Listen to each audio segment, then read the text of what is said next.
Now, in its 8th season, it's the ESPN Sunday Night Baseball Game of the Week. From Shea Stadium, New York, it's the Red Sox with slugger Vaughn taking on the Mets and the 11-game winner Bobby Jones in the finale of baseball's first weekend of interleague play.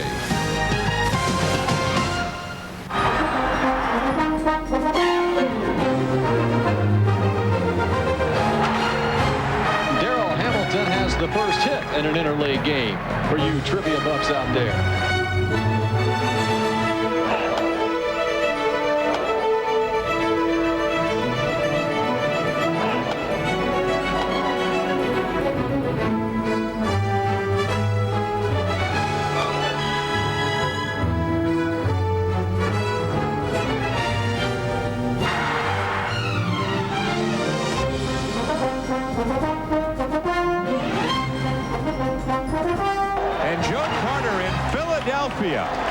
Gives the Philly fans another reason to boo him as he hits a two-run home run.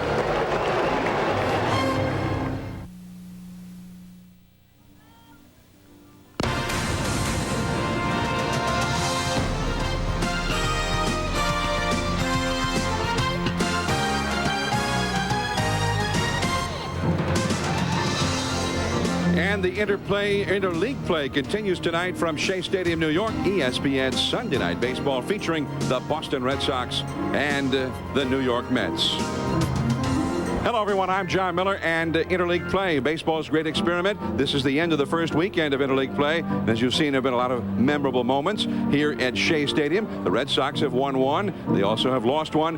And tonight, you've got the slugger Vaughn matched up against one of the top pitchers in the National League, and 11-game winner Bobby Jones. Our partner Joe Morgan met up with Big Mo at the batting cage. Mo, you're back in New York, this time for interleague play.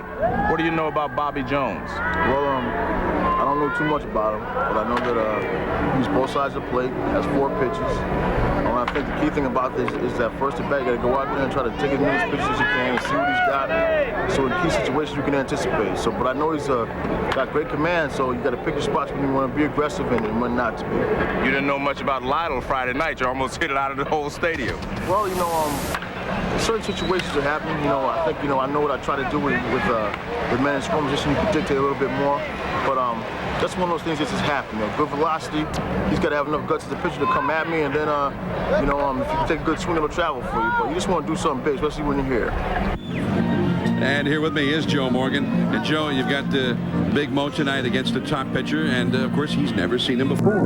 Well, you're right. And for those of you who are not familiar with Bobby Jones, he's not some flash in the pan. And this guy's won 34 games for a Mets team that has not been a good team the last few years. He's now reaching the potential that Dallas Green saw in him. They've had a lot of guys with bigger names, but Bobby Jones is their star.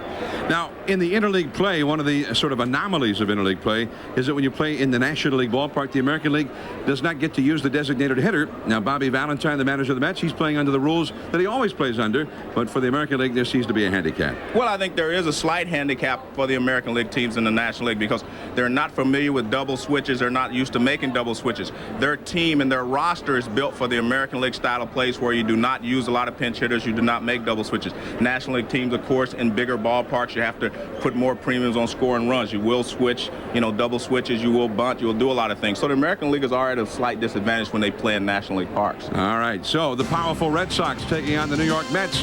It will be Bobby Jones on the mound, facing guys like Nomar Garcia-Parra and Vaughn.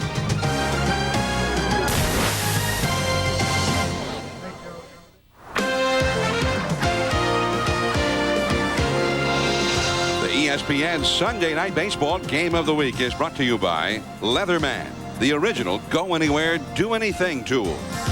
By Priority Mail from the U.S. Postal Service. And by Radio Shack. You've got questions, they've got answers.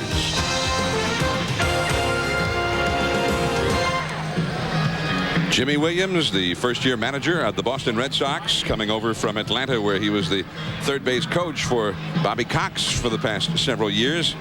And of course, when you manage the Red Sox, you are on the hot seat, and he is certainly right now.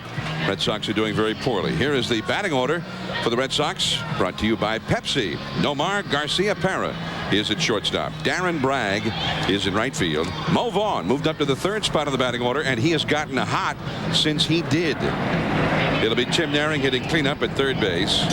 Scott Hatterberg, the catcher, hitting fifth. John Valentin, now a second baseman, with Garcia Parra taking over at short. Troy O'Leary in left field.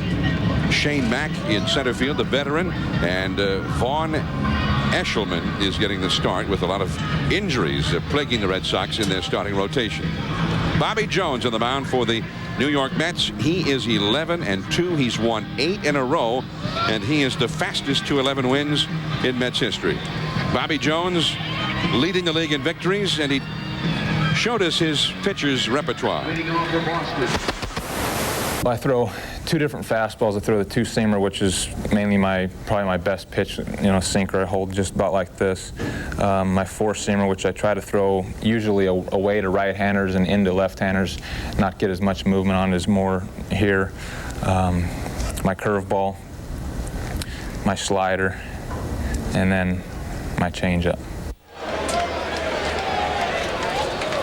And he is all ready to display those pitches now to Nomar Garcia Parra. And there is a called strike, and we are underway here at Shea Stadium. And that's that sinking fastball, the two-seamer he talked about, that he thinks is his best pitch. So he throws his first best pitch on the first pitch of the game.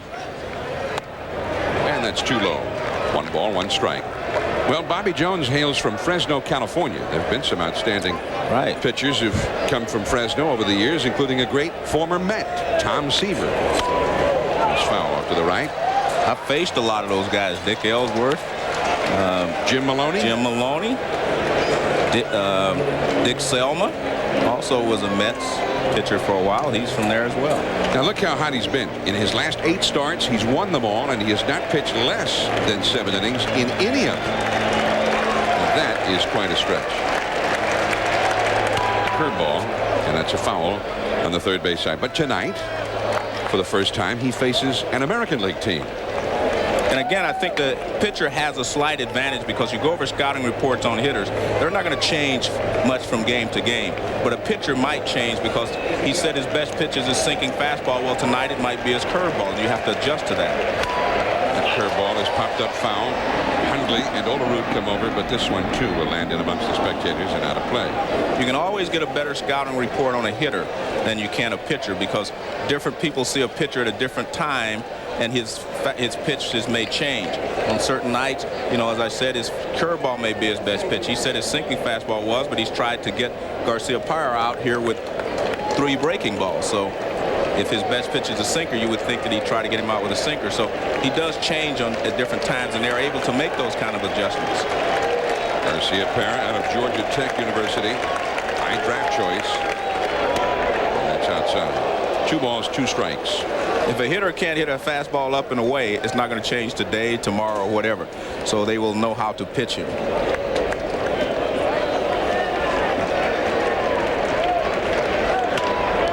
Center field. In a hurry, Everett, and he got it. 1 away. Garcia Parra retired. And it's amazing that the Mets have stayed as consistent as they had over the course of the season until the last few ball games with the injuries they've had. Luis Lopez is now playing shortstop. The much touted shortstop they had, Ray Ordonez, is on the disabled list. They've had a lot of key injuries. Lance Johnson, I think, has been the one that's hurt them the most. They've had an incredible string of injuries that has seem to have concentrated at the shortstop position. And there's ball 1 to Darren Bragg. They lost Ordonez, and there he is, and it's driving him nuts, by the way, not being able to get in there. The former Cuban international star, and that's a called strike. 1 ball, 1 strike. But the man who was going to back him up, Manny Alexander, also got injured. So Alexander's on the disabled list. So Ordonez had improved his game defensively since last year, and the count is now 2-1. So the third line guy was Sean Gilbert, and Gilbert is hurt. The guy they might have moved over there is Edgardo Alfonso, but he's got a hamstring problem. Alfonso, of course, has been playing mostly third base. And by the way, a guy who might back up Alfonso at third base is Butch Husky, but he's got a bad hamstring. So they got a few problems at shortstop, and so Lopez, the fourth line man, is in there. Butch Husky also, you saw, just looking on here tonight. 3-2 now to Bragg. Butch Husky, that's a big bat that they miss in their lineup. And you're right, John. We've watched Husky over the last couple of years mature into a pretty good hitter. Remember, we always knew that he had power potential, but the last couple of years, I mean, he's gotten better and better, and this year he seems to have put things together. 3-2 the count to Darren Bragg. Down the left field line. Could be trouble. Gilkey. He's there. Nice play by the very fast Bernard Gilkey. Covering a lot of ground out there. Now Mo Vaughn will come up. And here's the duel that you look forward to in a spot like this. The great slugger from the American League, who is at his hottest of the year right now. He is hitting .333, 20 homers, and 44 batted in, but facing the hottest National League pitcher, the 11-game winner, the man who's won 8 in a row. Mo, fourth in the league for homers, 8th in the league in batting average. Now, Mo said he was going to take a few pitches to get a look. I don't believe that. Let's take a look and see. Yeah, right. He took some pitches. Remember, he told me that in the opening. He says, well, I have to take a look at a few pitches so I can see what his best pitch is, so I'll know how to handle him later in the ballgame. I didn't think Mo was going to take any pitches. Well, I think what he meant was he was going to take one into the upper deck. Oh, okay. Mo's a free swinger. He's not one of those guys that goes up there and says, well, I'll take a couple of pitches just to see how the curveball's breaking today. He took one off the scoreboard here Friday night. And that's a pretty good shot. Yeah.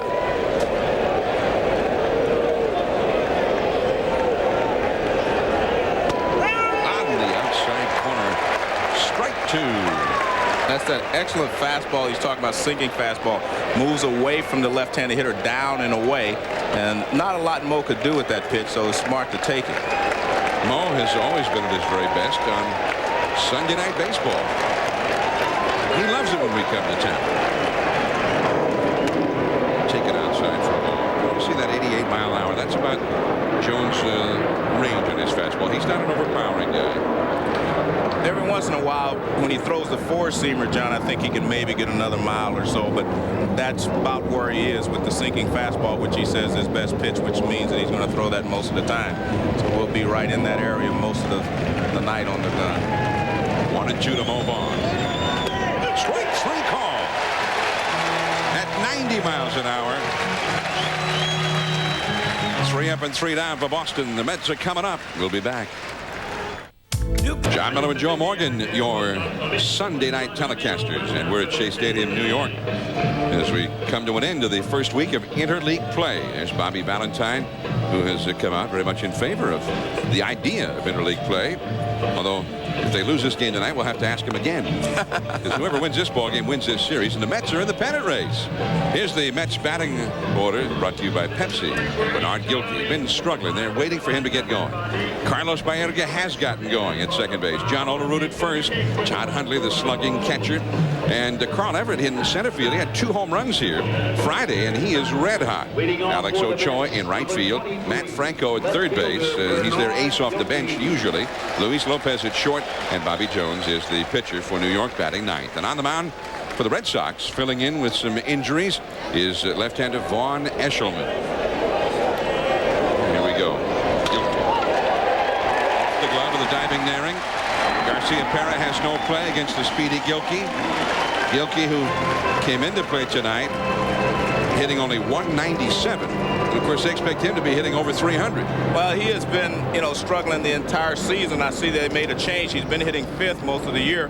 They've moved him up to leadoff just to see if that'll get him going. And he hit 3rd most of the time last year, and he hit 5th most of the time this season. So different batting order from him. When you see Eshelman, what Eshelman does, he throws a sinking fastball. And if you talk to the Boston Red Sox, they'll tell you he reminds you of a guy, Woody Fryman. A lot of people may not remember that name, but he's probably the only left-hander I ever knew that really could throw that fastball, a real heavy, hard fastball. Have a lot of velocity on it, but it had a lot of sink. And Eshelman's basically like that. Here is Carlos Baerga. And Baerga struggled last year, got traded last year, which shocked him, shocked many Cleveland fans. And then soon after he arrived in New York, he got hurt, missed the rest of the year. Fastball misses, ball 1. But now Baerga, after starting painfully slow this year again, and he's starting to hear the whispers about maybe he was finished. Look at that. He's hit 364 since late April after hitting only 161 up till then. He even got so that Manny Alexander started playing second base for a while as Baerga sat on the bench with that slump. Now they've got Gilkey picked off. On over to Garcia. It goes into left field. Gilkey will go to third. That looked like Garcia Parra should have caught that ball and just shot past him. Well, it appeared that way to me too, but what happens is the ball comes toward the shoulder of Gilkey and he's not sure it's going to be caught. What should have happened here, and we'll get a look on this replay, is that, now watch, see where Parra is. Oh, he's on the proper side, just a bad throw by Mo. But again, he did not give him a good target. I agree with you, he should have caught it though. But from that angle, you also could see that it was not a good throw by Mo. Right, but he still, you're right though, he should have caught that ball. He could have gone after it and keep going across. Yeah. You got to catch the ball. Now holding at third is Gilkey. Baerga off the fists and picked up by Nehring, who throws him out. So give a steal to Gilkey. First baseman His fourth steal of the year, and then an error charge to Mo Vaughn, allowing him to go to third. There you see the defense for the Red Sox, and O'Leary's playing left field in place of Will Cordero, who is out, and we'll talk about that later on. But Troy O'Leary is in the outfield for him today. And here is John Olerud, runner at third. Boston brings the infield in already. Now in the American League, I don't know that Jimmy Williams does that very often, but in the National League, where he doesn't have the DH and where he also, I guess, figures it up likely to score many against Bobby Jones tonight, he's trying to shut off the Mets right here. Infield is in with 1 out. And a nice play and shortstop by Garcia Parra, as Olerud almost drove it through that drawn in infield. He almost thwarted the strategy, but Garcia Parra with a nice play. Well, you play the infield in because runs are more precious here in the National League, but I also think that if you're the New York Mets, you have to go on contact there. If it's 1 out and they play the infield in, I think you have to go on contact, because I think he could have made it if he goes right away. If any time they don't catch the ball cleanly or they have to dive for it, you can make it. So I think you have to put a little more pressure on the defense and just let them sit there and make the play like that. Now here is Todd Hundley. It's almost as if then the Red Sox had a little National League strategy, figuring a low-scoring game, and then the Mets did not operate like a National League team.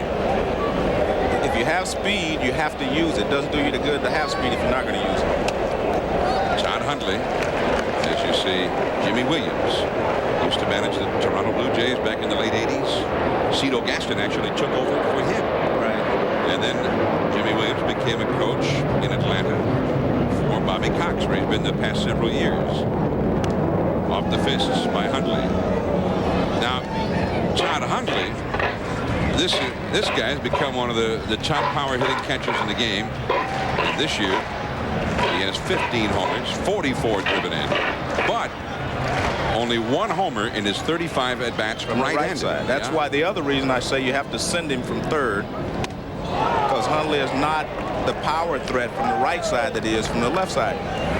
You know, I mean, Bobby Valentine knows how he wants to play the game, but again, I mean, if you don't put pressure on the defense when you have a chance, they put pressure on by sending Gilkey to start with. He was trying to steal a base. Now you get him to third base and you wait for a base hit. 2 balls, 2 strikes, 2 down, and Gilkey still at third. Carl Everett would be next. Eshelman been thrown pretty hard in this inning. And the high hard one, and Hundley could not hold up. So the Mets do not score. We head to the second inning. Nehring, Hatteberg, and Valentin coming up. No score. We're making every Holiday Inn hotel as good as the best Holiday Inn. Sunset in New York. ESPN Sunday Night Baseball. And here we are mid-June. The baseball season is starting to heat up. The pennant races are shaping up. Here is Tim Nehring. Although In the American League East, the pennant races look like they might be shaping up into a blowout. The Baltimore Orioles, who swept the Atlanta Braves.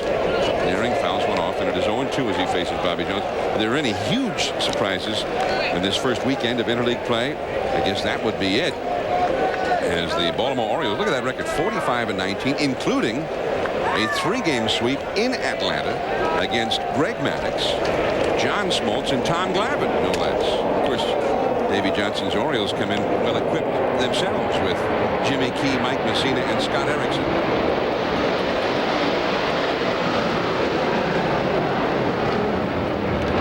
And it is 2-2 to Naring. They were very good games down there. A couple of them went extra innings, but to go into Atlanta and beat the Braves 3 ball games with those 3 starters starting, I mean, that tells you something about the Orioles baseball team. Not often done. And Naring is down on strikes. So consecutively here, Jones has struck out 2 of the Red Sox best hitters. Vaughn to end the first, and now Naring to start the second. The thing that Jones is doing so well is he's setting up all of his pitches. This is a changeup, and you can see that Naring is way out in front. Scott Hatteberg, Boston catcher, stands in now, and a fastball for a called strike, and it is 0-1. Well, we know that a lot of people in Fresno watching tonight, as Bobby Jones went to Fresno High, and his coach at Fresno High, Ken Pappy, coached at Fresno High for 28 years. And there was a great article in the New York Daily News today, a feature about Bobby Jones, liberally quoting Ken Pappy, who feels that Bobby Jones should be the favorite right now to start the All-Star game as hot as he's been. But they say that Bobby Jones is a guy who stays close to his roots, goes back to Fresno in the offseason. And then when they were doing the article for the Daily News, that Bobby Jones asked reporters not to bother his father right now because the crush season is at its height. His father works at a winery out there, and this is the prime time, the real hard time of the year. It's called the crush season, and Bobby says that his father, Robert Sr., works 60, 70, 80 days in a row because they got to get those grapes harvested and crushed. Some people don't appreciate them getting them crushed. Yeah, like my partner, like Joe Morgan, wine connoisseur. You can't like to get down there and crush a few of those grapes yourself, wouldn't you? Well, Robert Jones Sr. is doing the work right now for you, Joe. That's a shot to right field, and it's caught out there by Ochoa, out number 2. Now let's get an update. Batting 6, number 13. Yanks took game 1 from the Marlins. Game 2, Doc Gooden, a 3-zip lead, bottom 5 until John Cangelosi, mojo! 2-run shot, Yanks lead 3-2. Cangelosi's first of the year. Back to John and Joe. All right, that's Stuart Scott with the update, and we'll keep you posted as to what's going on. There's some games happening tonight in interleague play. That's the second game of the doubleheader at Pro Player Stadium as John Valentin takes a strike. And the Yankees came from behind with a 4-run 9th inning and beat the Marlins in game 1, 8-5. And that's strike 2. Look at that. Well, it looks so much like Greg Maddux, the way he just has a real compact delivery, not overpowering, but just seems to hit his spots all the time, Joe. Well, he has good movement, especially the sinking fastball, and then he overpowers you a little bit with the 90-mile-an-hour. He just gets you looking for a sinker, and he throws a straight fastball. 1 ball and 2 strikes. John Valentin, who went to college over in New Jersey at Seton Hall, as did Mo Vaughn. They were teammates, right? Yeah. They and a guy named Craig Biggio. I mean, that's a pretty good club they had there. Biggio was 4 for 4 last night. Curveball, that is fouled on the left field line. Of course, Valentin, who had been the Red Sox shortstop, and just, 2 years ago, when Boston won a divisional title, he looked like one of the great rising shortstops out there. A guy who could hit for power, drove in runs, and played a good shortstop. But Nomar Garcia-Parra has moved ahead of him, and they moved Valentin over to second base. Broken bat bloop, and that's a base hit. Valentin with a big turn, and Gilkey will hold him to a single. First hit against Bobby Jones. Batting 7, number 25. Well, he moves moves the ball in and out, and he jams Valentin. This is a fastball running in. He gets him on the fist. Valentin gets enough of it to bloop it in the left field for a base hit. Gilkey charges. Now watch him. He barehands this ball. If that ball bounces away from you, I mean, you're going to give up 2 more bases. He fielded that one like a third baseman chasing a bunt, didn't he? And you know, outfielders' hands usually aren't that sure anyway. Here's Troy O'Leary.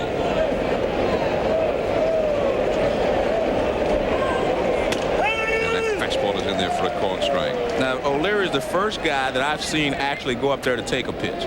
He was taking that pitch all the way. He just wanted to see, you know, a pitch from Jones. Everyone else has been going up there to hit. I mean, he went up there to take a pitch. Including that guy, Vaughn.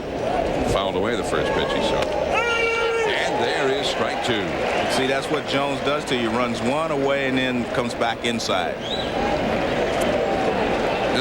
There's Jim Rice, the great former Red Sox slugger, now the hitting coach. Talking to Vaughn. Jim Ed Rice. He was a great one. That one is fouled back and out of play. Still 0-2 with 2 down and a runner at first in the second inning. You know, I still think that he's probably one of the most underrated hitters of all time. I mean, he had some numbers you can't believe. 200 hits, hit well over 300, hit 40 home runs, driving 100. You know, I mean, that was amazing. I mean, to have 200 hits and to do all that as a slugger. I was talking with he and Vaughn behind the batting cage before the game. And down he goes. O'Leary, a strikeout victim. That's 3 strikeouts for Jones. More on the Rice-Vaughn chat when we come back. What a Sunday Night Baseball from Shea Stadium, New York. I'm John Miller with Joe Morgan. No score in the game as we go to the second inning. Carl Everett, Alex Ochoa, and Matt Franco. 3 young Mets will be coming up here. And happy Father's Day, everyone. Joe Morgan and I spending our 8th Father's Day together at the ballpark. Seems like it's been a lot more than that, John. And while you're at it, I want to say hello to my father, Leonard Morgan, back in Oakland. I'm sure he's back home now, enjoying the evening after dinner with my brothers and sisters. What do you... Oh, I just thought it just... What do you mean it seems like more? Well, it seems like we've been doing this a long time. Yeah. Okay, so you don't mean it like, although I've seen working with you, it seems like it's been forever. Oh, no, nothing like that. Like I spent my whole damn life working with you. But it just seems like we've been doing this longer. All right. I'll try not to be so sensitive. Yeah, all right. Take it as it's meant. Okay. Like you don't even remember when you used to play now, right? Right. Seems like you've just always been doing this. Exactly. Okay. 1 ball, 1 strike to Everett. He hit 2 home runs here Friday. He had the hot bat going as Vaughn Eshelman misses too high. Everett showing bunt. And it is 2-1. Alex Ochoa is on deck. No score in the game. Everett with a .520 average. In his last 7 games, it's 6 for 9 in this series. But only hitting .250 for the year. I think he's going to beat this one out. Just does. What a play by Naring. Showing quite an arm, too, with that off-balance throw. But Everett beats it out. Everett didn't make any secret that he was going to bunt. I mean, he almost squares around, but he bluffed the first time. They thought that was a bluff. But now watch, he almost squares completely around right there. That's not a drag bunt as you see a lot of right-handers do it. They're on the move when they bunt it. He was stationary, dropped it down. Nice plays, as you said, by Naring, and a good throw across the diamond, but good speed by Everett, beats it out. And look at that. Big league play right there. I mean, he's bent over at the waist. He's off balance. He kind of snaps it sidearm and put it right there with something on it.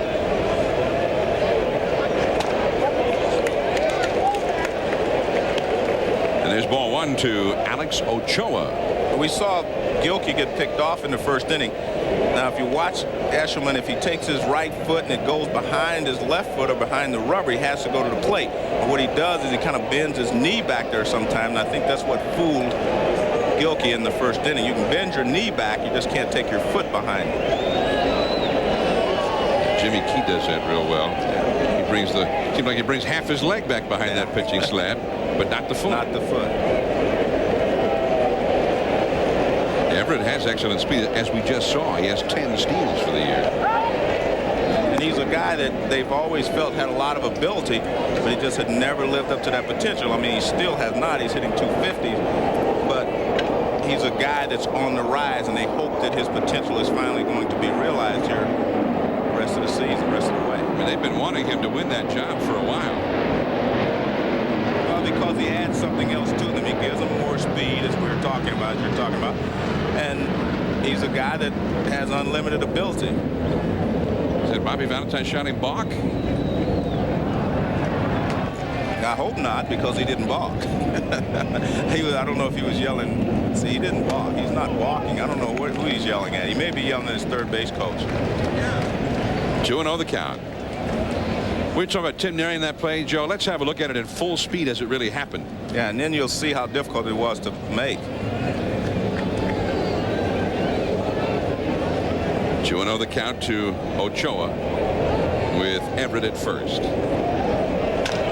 Over the middle. And it hits the bag. To third base, Everett. Ochoa to second base. And that's the other reason they want. That adds more speed to the lineup with Everett. And you see Ochoa, he can run too. So that's a double off the second base bag. I don't know, Joe. You know what that looked like to me? What was that? That looked like the curse of the Bambino. Ochoa chopped it up the middle. Now watch, they were going to be able to grab it maybe and keep it on the infield, but not be able to make any plays anyplace. And when it bounces over Valentin's head, and by the time they regroup and get it back in, there are runners at second and third now with one of their hottest hitters up there, Matt Franco. I don't know, maybe, you know, that's when they play the Yankees, the curse of the Bambino, right? The yeah, American I was going to say that. Here it's the curse of the Mookster. All right. And that is a call strike. Mookie Wilson coaching at first for the Mets, not far from where his ground ball went right through the legs of Bill Buckner 11 years ago. There's Mookie Wilson. Look at that, he hit only .269 in that World Series, but it was the one that they didn't score as a hit that everybody remembers. Oh yeah, MVP Buckner. Nobody out, runners at second and third. So another one of those mysterious bounces. This one is easily explained, though. That bag has been there for 100 and something years. No, yes, it has. When's the last time you saw one that hit that bag like that? Well, that's true, but that bag never moves. It's been there. You played for 23 years. How many ground balls did you hit that hit the bag like that? I wasn't lucky, though. I had to earn all mine.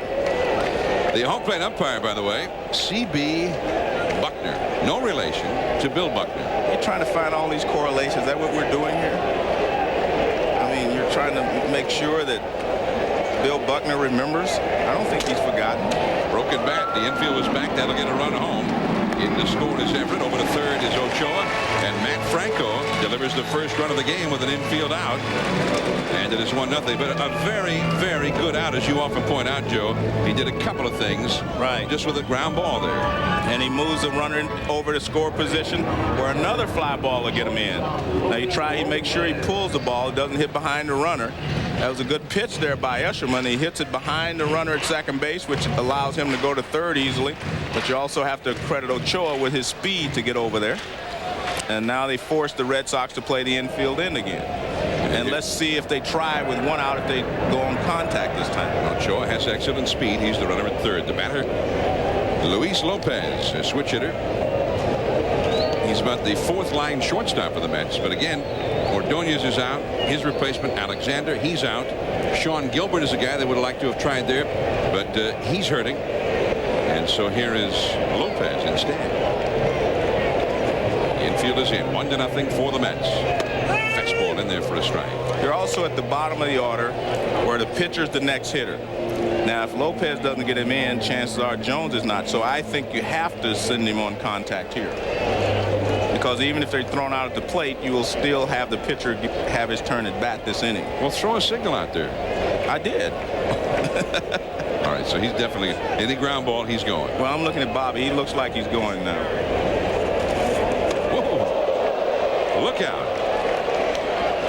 And that was just a bit outside. And Boston, of course, they're looking for the squeeze. Trying to protect against the squeeze, they throw outside. But I tell you what, if the squeeze was on and you throw away from the hitter, the guy can slide in home. I mean, I think you have to, if you think of a suicide squeeze on, you have to knock the hitter down. You have to come inside. And you throw one 15 feet outside, yeah, he's probably going to slide under that tag. He'll steal home. Unless he's sliding into the on-deck circle. And that curveball misses. It is 2-1. There's Ochoa at third base. Well, if they're going to squeeze, I guess now's the time, Joe. It's the time I call it. Yeah, I mean, it's a good time, but I don't think you should squeeze in this situation. But, you know, But look at this signal that Bobby's giving, Joe. I've never quite seen a signal like that. Holding the bat, leaning forward signal. 2-1 the count to Lopez. Look at him. I thought he was peeking back at the catcher, Joe. Here's a fastball swung on and missed. And that was a very good fastball, 92 miles an hour from Eshelman. I mean, that may have been the best fastball he's thrown in this ball game because Lopez was way behind. 2-2.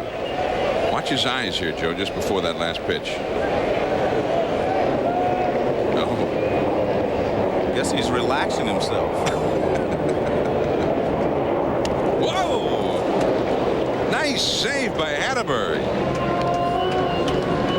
Glove save and a beauty. 3-2. That was not a pitch out. No, that was not a pitch out. It was just a fastball that tails away. Supposed to be inside, and you see it runs away, and that's what they were saying when they compared him to Woody Fryman. His fastball really tailed away from right-handers. This is a perfect squeeze situation if you were going to do it. That hit him. The curveball hit him. Ochoa, seeing the ball bounce away, breaks for the plate, but they send him back. You know, one play I've always wanted to try, John. Your bases loaded, 3 balls, 2 strikes, to try a squeeze. I mean, I didn't want to do it. I didn't want to be the hitter, but I wanted to watch it. It seemed to me, as we look at that play there, that's where it hit him on the front.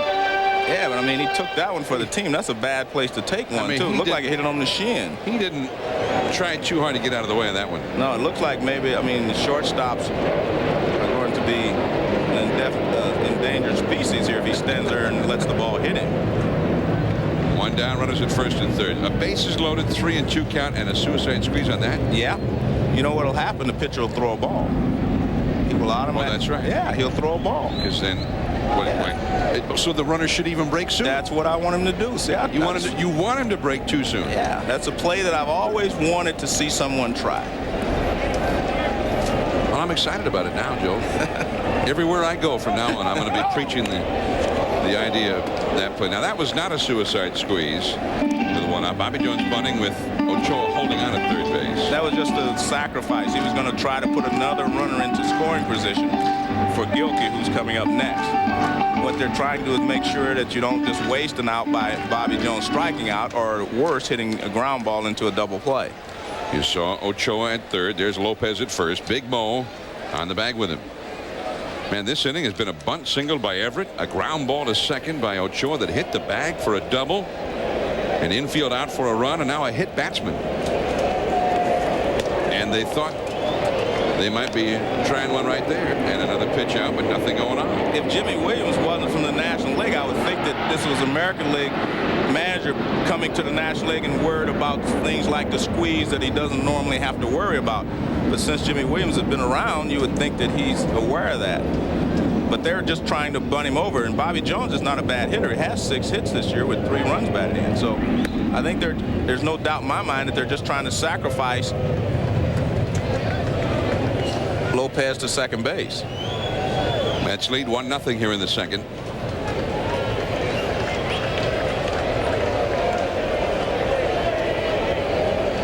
Lopez at first.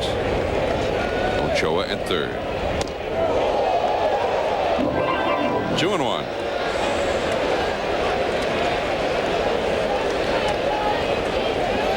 There's Jimmy Williams, the manager of the Red Sox, who has spent the last few years in Atlanta with Bobby Cox, as you mentioned, John. So I would think that he would not, panic just because he's in the National League Park and think they're going to play the game differently than they do in the American League.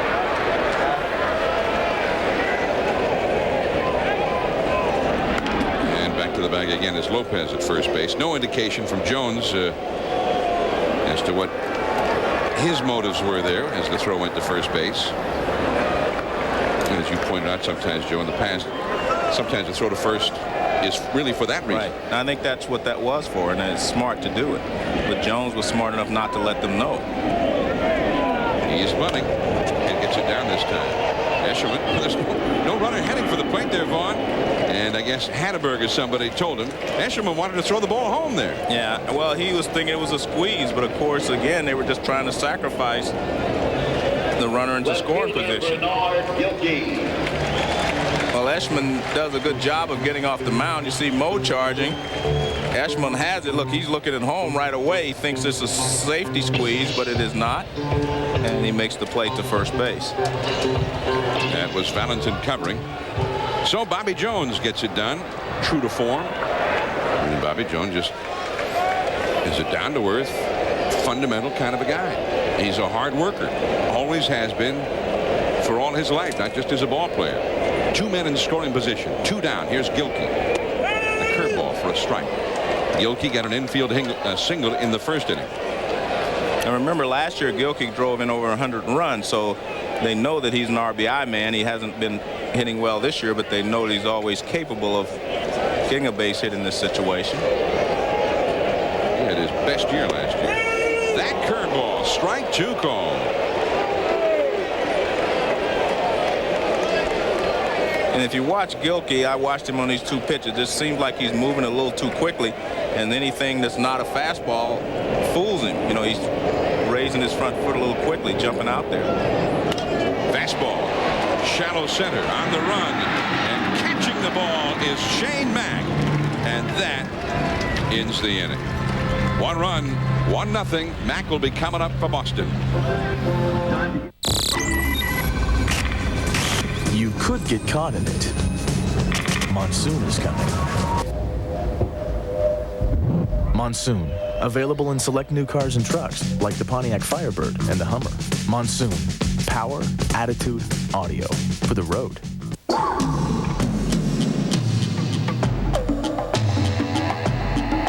Sometimes life is an uphill battle.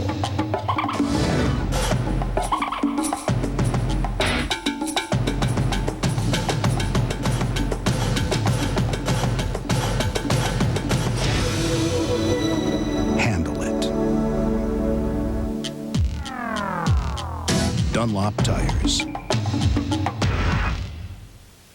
I can't get out there and run that race for you. You know, you've got to do it, Rick. You've got to do it. There, Randy. This guy never complains. Does he make any excuses? I had trouble breathing and I started coughing. Does he let any obstacles get in his way? Some of the guys on the other team, they just started hitting me and my foot started hurting. Randy, what does he keep doing? Keeps moving. He keeps going and going, doesn't he?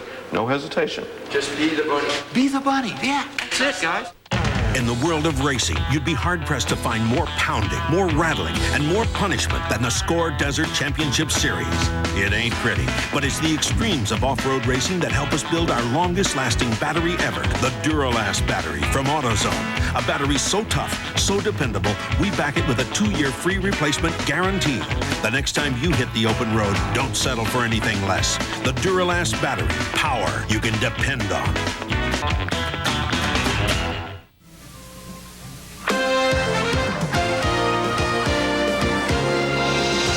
The ESPN Sunday Night Baseball Game of the Week is brought to you by Wheaties, the breakfast of champions, and by the more than 1,575 AutoZone stores across America. AutoZone, the best parts in auto parts. And Sunday Night Baseball continues now. 3rd inning. Mets lead 1-0. Bobby Jones delivers a called strike to Shane Mack. Mack, then the pitcher, Eshelman, followed by Nomar Garcia-Parra. Bobby Jones, 8 consecutive victories. And a slider for a strike, called on the outside. It's 0-2. Now, earlier I mentioned talking to Mo Vaughn and Jim Rice behind the batting cage, and Joe, I was reminded of that when you were talking about what a great hitter Jim Rice was. It's easy to forget some of the incredibly good years he had. Right. Strike 3 called on the outside. Another great pitch by Bobby Jones, and that's his 4th strikeout of the game already.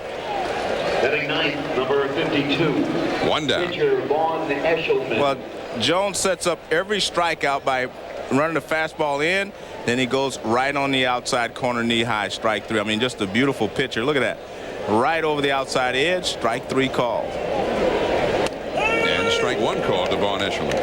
Anyway, Mo Vaughn said he knew that Rice had some great years and whatnot. And I mean, Rice, where he had 46 homers, he hit over 330. The bunt that is picked up in fair ground by Hunter. He better hurry. Safe. He took his time. You're right. So Vaughn Eshelman, the first time he has ever batted, he's hitting 1,000. He leads the Red Sox in hitting. That was a beautifully executed bunt in that, I mean, he was kind of moving away. Now watch him. I mean, he does a good job. I mean, he's moving and bunted down the line. Huntley looked like he was trying to let it go foul, and then he just seemed to take a little too long. I think he underestimated the speed of Eshelman, and Eshelman beats it out, and they throw the ball over into the dugout for the Red Sox. That's his first major league hit. They give him the ball. Maybe he underestimated the will to get a base hit also. All right. I mean, I think some of these National League pitchers, they're always thinking about staying in the game and they're pitching, and you don't see them run that hard often. I mean, Eshelman, that may be his only chance to get a base hit, right? Well, he's got one. Strike 1 to Garcia Parra. Anyway, talking to Mo Vaughn and Jim Rice, Mo said he knew that Rice hit all these homers and he was a great hitter. So I said, yeah, but did you know he hit 15 triples on top of the 40-plus homers? That curveball is whacked to left field, and that one is gone. A long home run by Garcia Parra.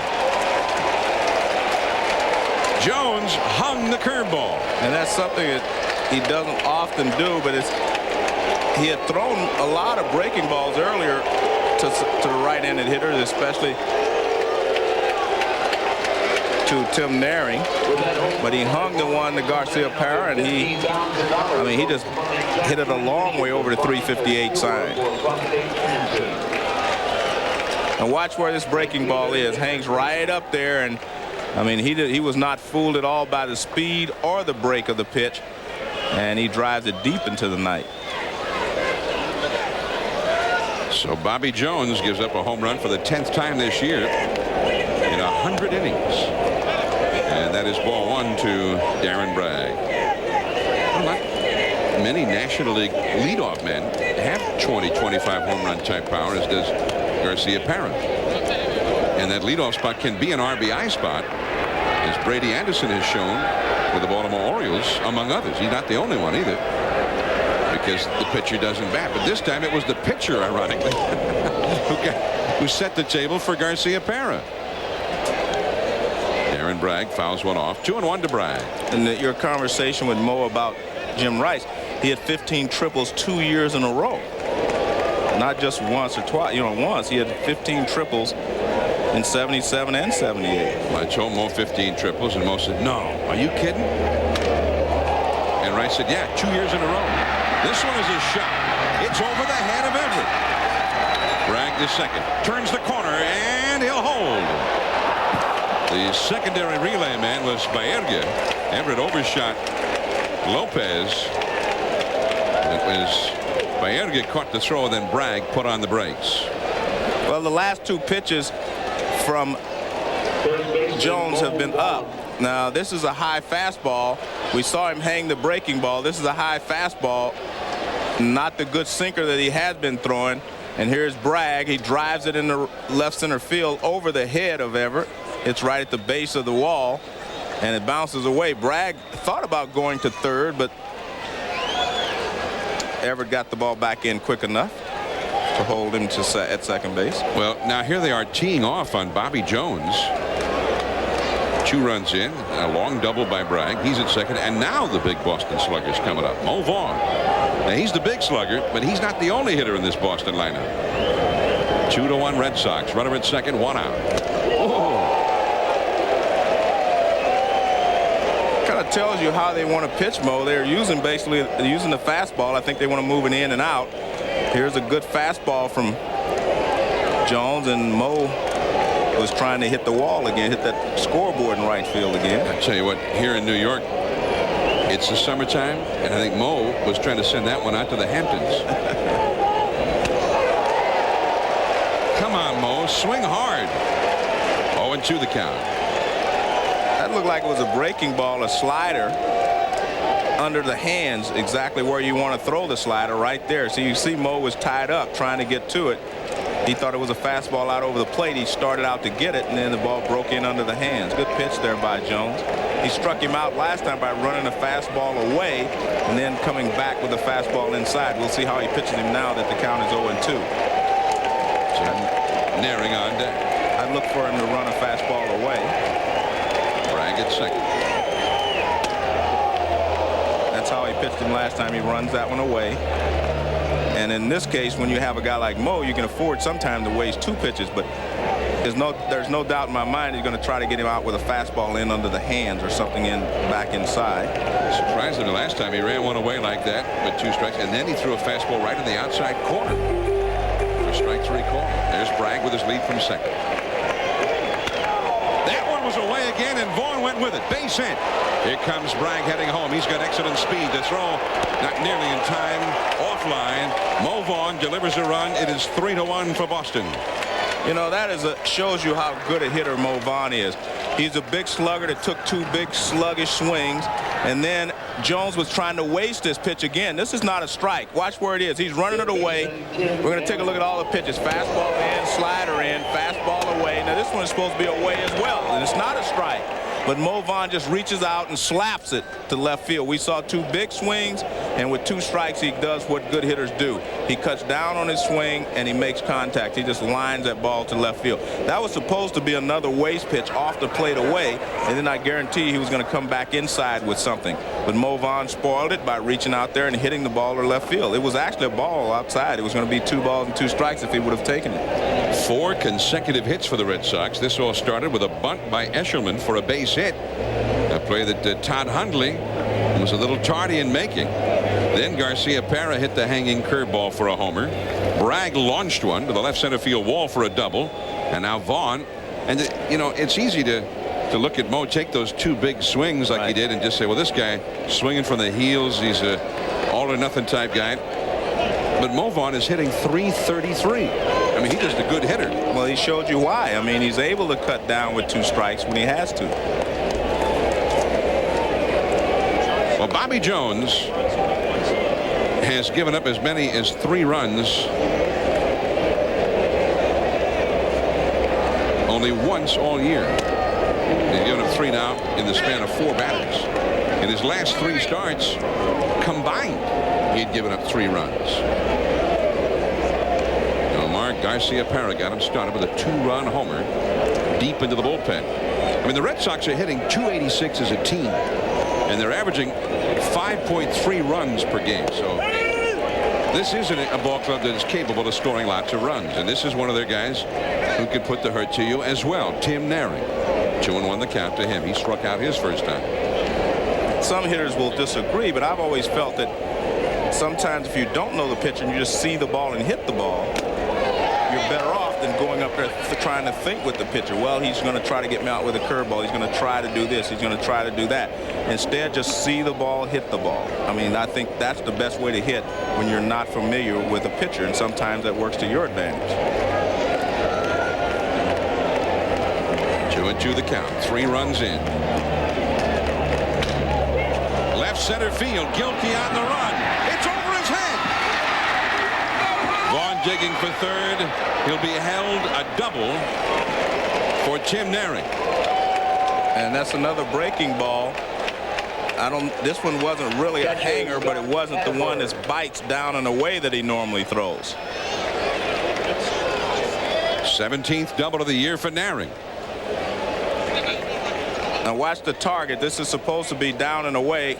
Not a bad pitch, but not as good a pitch that we're accustomed to seeing from Bobby Jones. And Gilkey tried to cut it off, but the ball was over his head.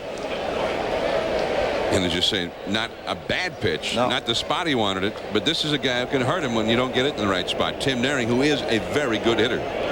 His 37th RBI of the year, his 17th double. Well, 3 runs are in. 2 men in scoring position, only 1 man out. The infield stays back for Hatteberg, and the big curveball is too high. Hatteberg lined one to the right fielder his first time.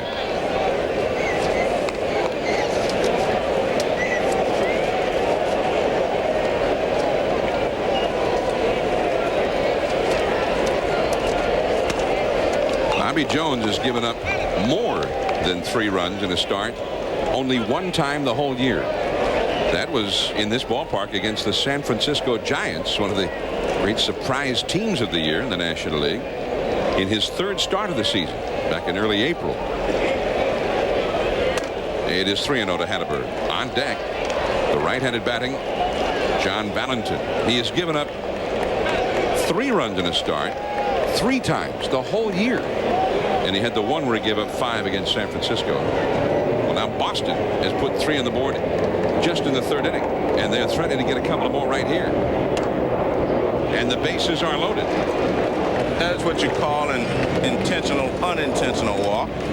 He tried to get Hatteberg to swing at some pitches off the plate, the 2 curveballs and then a 3-0 pitch, because he figures the only way out of this inning without any more runs scored is to try to get a double play here, and you have Valentin, a right-handed hitter, up, and he feels like he's in better shape than trying to pitch to Hatteberg. So I think this is a good situation for him. He's just going to have to make a good pitch.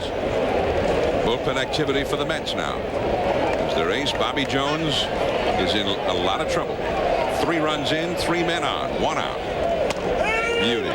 Fastball on the outside corner, strike 1 call. There is Barry Manuel warming up in the bullpen for the Mets, just in case. Bobby Valentine, I mean, he has not seen this happen to Bobby Jones in 1997. That was close, but missing. 1 ball, 1 strike. 3 men on. Vaughn, who singled home a run at 3rd. Naring, who hit a double at 2nd, and Hatteberg, who walked at 1st. The infield double play dead. The slider, that's hit slowly. The throw home, and a wild throw. Franco makes the wild throw, and 2 runs will score. Vaughn is hurt. Vaughn, who came sliding in, helped to his feet, but you can see he is in pain. 2 runs scoring to play, 5-1 for the Red Sox. And that, having all those players injured for the Mets, really hurt them right there. And it's his left knee. And it doesn't look good because he couldn't put a lot of pressure on it.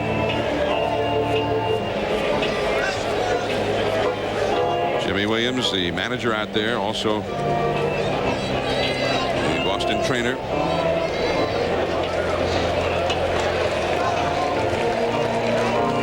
This past Wednesday, in a ball game that some of you may have seen on ESPN, Vaughn had to leave the ball game against the Baltimore Orioles with his left knee kind of locking up. Well, Franco makes the proper play. His only play is to the plate. Now watch, he takes his time. He just makes a bad throw. And that's not that slide didn't look like he injured it there, but watch, he can't even get out of the way as the runner comes in. Naring comes in and slides. Now watch the slide. It doesn't look like a bad slide. And what I mean is he did not lock his knee in anything. See, his left knee is underneath him.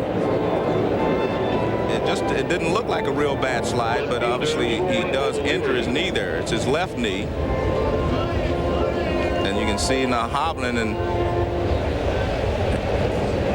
Tim Naring comes in, almost slides into him.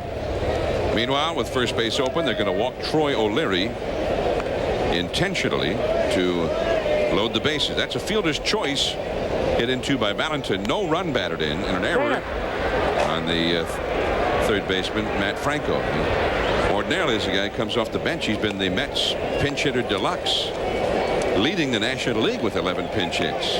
And your average 3rd baseman in the major leagues who plays there on a daily basis would have made that play easily, because he took his time. He didn't rush. He just made a bad throw. He's just not accustomed to making those plays on a daily basis, and that's where the injuries do show up. Well, incredibly, the man who has won 8 games in a row, Bobby Jones, has now allowed 8 consecutive men to reach base. The only man retired in this inning is the man batting right now, Shane Mack. He led off the inning, being called out on strikes. And the slider swung on and missed. He is the 10th batter of the inning. It is a big inning for Boston. 5 runs a home, and they are threatening to get even more. Hatteberg is at third base. Valentin at second and O'Leary at first. It's too low. 1 ball and 1 strike.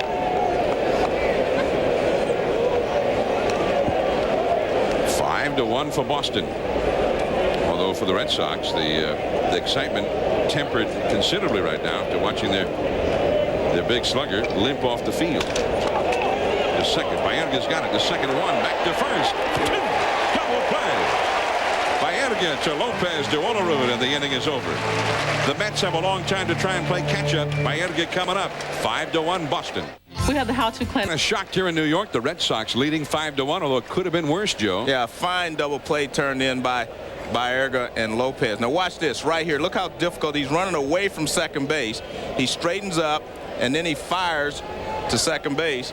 And watch the throw. This is what's great. See where that throw is? Up, where he can catch it. If he throws that low, they will not complete the double play. He throws it up perfectly, and he's able to complete the double play.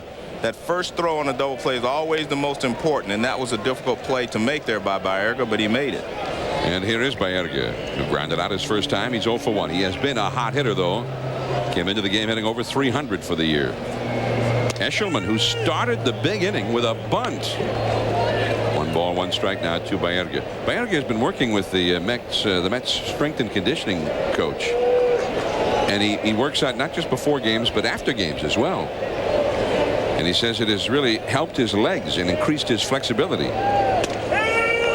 He says he's always had problems in the past because his legs are so muscular that he's had some hamstring problems in the past. He says that's really helped keep the pain out of his legs, and he says it's helped him at second base with increased flexibility. That's a fair ball. Naring. Look at that throw. Wow. Stanley now at first base taking the throw from Naring as Vaughn is now out of the game. And that's an excellent play there by Naring. I mean, this is a difficult play. See how far he is off the line?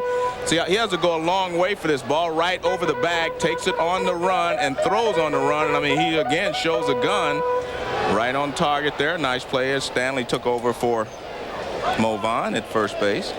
Tim Naring, this guy, he seemed to be kind of a big secret around baseball. I mean, not many outside of New England know about him, but in Boston, when you think of the Red Sox, you think Vaughn as Olerud takes ball 1. But Naring is one of those fighters, one of those battlers. Olerud, left center field. O'Leary has room, and there is the second out. Let's go and get an update now from Stuart Scott. MCI takes us to Pro Player Stadium. Game 2, Yanks Marlins. Top 6, Yanks up 3-2. Jorge Posada singles to right. Paul O'Neill on his giddy up from second, but O'Neill gunned down by Gary Sheffield. Still 3-2. Let's go back to John and Joe. All right, Stuart. Yeah, Gary Sheffield, what an arm he's got. Sheffield, of course, when he signed originally with Milwaukee, thought they signed him as a pitcher. Although they had him penciled in at shortstop, where he started his major league career. Then he played some third. It wasn't until he got to Miami that they moved him into right field. But he's always had that great arm. And a great bat. He lost 4 RBIs last night, and he can't afford that. I mean, hit a grand slam, rained out in the game with the Yankees, but he can't afford that in the year that he's having this year. Not getting many opportunities. Bobby Jones, the ace of the Mets. But tonight, the Red Sox with a 5-run third inning against him. Todd Hundley, there's a curveball from Eshelman. 1-2 the count. 5 runs, 3 of the runs earned, and he has already thrown 70 pitches in this game. And that just has not happened to Bobby Jones. Only one other time this year has he given up as many as 5 runs in a game. That was in his 3rd start against the Giants. 2-2 the count.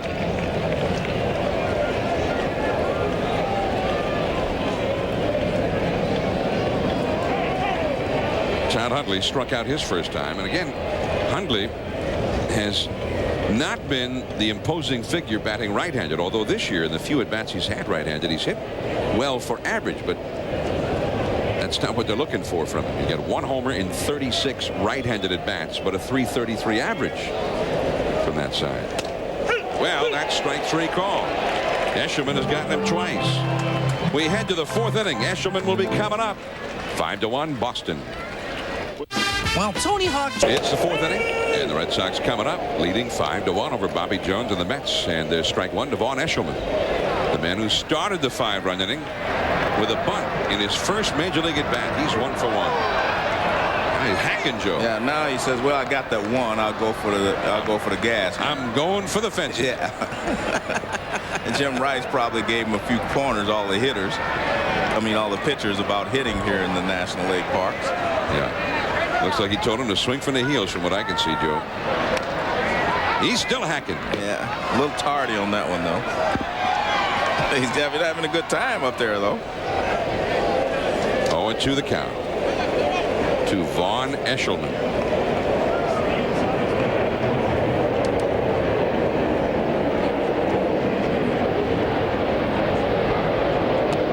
Did he swing? No. Third base umpire. Yeah, I didn't think he swung because he knows he can't hit that one. Jerry Tata made the call. 1 ball and 2 strikes. Now he's bunting. Yeah, well, he threw him that curveball. He says, I don't want to swing it any more of those. Nomar Garciaparra after the Eshelman bunt single in the 3rd. Then launched one. And this guy has a chance to be a great one. And I mean, he launched it. Look at that. Way back there in the bullpen. So he got 9 home runs for the year. And that home run, part of the Cap Cure Home Run Challenge, which is going on right now. Last Sunday night, we were joined by Michael Milken in the booth. And for every home run hit over this Father's Day weekend, a donation in excess of $50,000 is being made directly to prostate cancer research. And with that home run, the total raised this weekend so far is already past $4.3 million. That's all, hoping that we're on our way to finding a cure for what is now the most diagnosed cancer in the country. And Michael Milken told us before the game he and Tommy Lasorda are here tonight that the home run pace is above what the average has been this year. So they may end up raising much more money than they had targeted originally. This time Garciaparra is out of there in a hurry. 2 down. And John, while you're on that subject, I want to wish our good friend, one of our favorite people in baseball, Lee Illier, well, he was diagnosed with cancer, but he thinks that they caught it soon enough. And so I want to wish him well. And diagnosed with prostate cancer. Hope he gets back soon. Send all of our prayers and best wishes to Lee Illier, longtime baseball man. Good guy. Darren Bragg, the hitter, is flied out to left and has doubled. He is a coach for Lou Piniella in Seattle. I see him more than you do. I go do some games there on Wednesday night while you're, off doing something else, and I see Lee and Lou and the guys. I spent a lot of time in Seattle during the season with our Wednesday night baseball. The bluest skies I've ever seen are in Seattle. Like a beautiful child, full of hopes and full of dreams. Where did you have lunch today? 3-1 Darren Bragg. I know you were with an artist, but a poet also. Left center field, Gilkey. And Bragg is retired. So the Red Sox 3 up and 3 down. We go to the last of the 4th inning. Everett, Ochoa, and Franco coming up. Red Sox lead 5-1. Sunday night baseball from New York. 5-1 Boston is leading as we go to the last of the 4th inning. Carl Everett. Ball 1 from Vaughn Eshelman. Everett beat out a bunt his first time and eventually scored the Mets' only run of the game against Eshelman. Man, did this look like a mismatch or what? Eshelman, who's just a stopgap starter, a guy been in the minor leagues for most of his career, against the 11-game winner Bobby Jones, the top winner in the National League. But John, that's what makes baseball such a great game. Every day is a different day, and the underdog always has a good chance. 1 ball and 2 strikes. Every day that the Atlanta Braves starters on the mound, they're favored, but they don't win every day. ball and 2 strikes. Eshelman got the glove on it. Valentin just in time at first base, and there is 1 away. Coming up, Wednesday night baseball doubleheader. The Atlanta Braves, Greg Maddux, taking on the Toronto Blue Jays. Joe Carter had a pretty good weekend in Philadelphia. That's at 7:30 Eastern, 4:30 Pacific. Braves have not yet won an interleague game. And then the California Angels and the Los Angeles Dodgers. Jim Edmonds, who made the most incredible catch the other night. Mike Piazza and the Dodgers, 10:30 Eastern, 7:30 Pacific. Our Wednesday night baseball doubleheader. And the Dodgers went to the Kingdome, and they got swept. The Dodgers with that great pitching. They gave up 17 runs in the 2 games there to the Seattle Mariners. And they split in Oakland the 2 games before that. But also gave up quite a few runs to the Athletics. Now they face the Angels. And of course here in New York, they're all talking already about the Mets going to Yankee Stadium tomorrow night. 1-1 the count. It's a foul by Ochoa. He doubled his first time. Of course, I mean, he did double. That's a fact. But what he actually did with the bat, though, was hit a bouncer over the head of the pitcher. And before anybody could pick the ball up, it hit second base and ricocheted into left center field. And he gets no such help this time. Naring throws him out. 2 down. Now for an update, here's Stuart Scott. Guys, Yanks still lead the Marlins 3-2. Bottom 7 men on first and third. Cliff White absolutely rips one down the line, but Cecil Fielder, nice glove, tags the bag for 1, and then throws out Luis Castillo at the plate. 3-2 double play, 3-2 score. Wow, Cecil Fielder picking it down there. That was great play, man. Picking it and then making the great throw. I mean, that throw had to be perfect, or nothing was going to happen. Well, just think, see, if they weren't in the National League Park, Cecil wouldn't have been down there doing that. Would have been DHing. Yeah. Of course, they ended up the other night in that 12-inning game Friday down there, and Paul O'Neill ended up playing first base. And then he made an ill-advised throw that helped cost him that ball game. The batter is Matt Franco. John, I'm going to ask you a question. You're not supposed to do that with 2 outs, but it'll give you time to think about it over the break, maybe. You know, have you ever heard of Smokey Joe Williams? Smokey Joe Williams? Yeah, Cannonball Redding. No. And you're really a historian of this game. You know all these older guys. Well, keep naming some. Satchel Paige. Oh, yeah. I figured that one. Well, yeah, you get the easy one.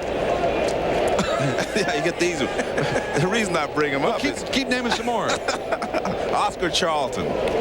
Of course. Oh, okay. Well, see, now you got them all. All right. I'm 2 for 4. You're 2 for 4. I was with Sam Lacey, the old writer. I shouldn't say the old writer. The writer from the old paper. That's no longer venerable. Yeah, but the paper's no longer from Baltimore. Existence. Yeah, you know Sam. Yeah, good guy. Now the inning has ended as Franco is thrown up by Garcia Parra. Stanley coming up, then Naring. 5-1 Boston.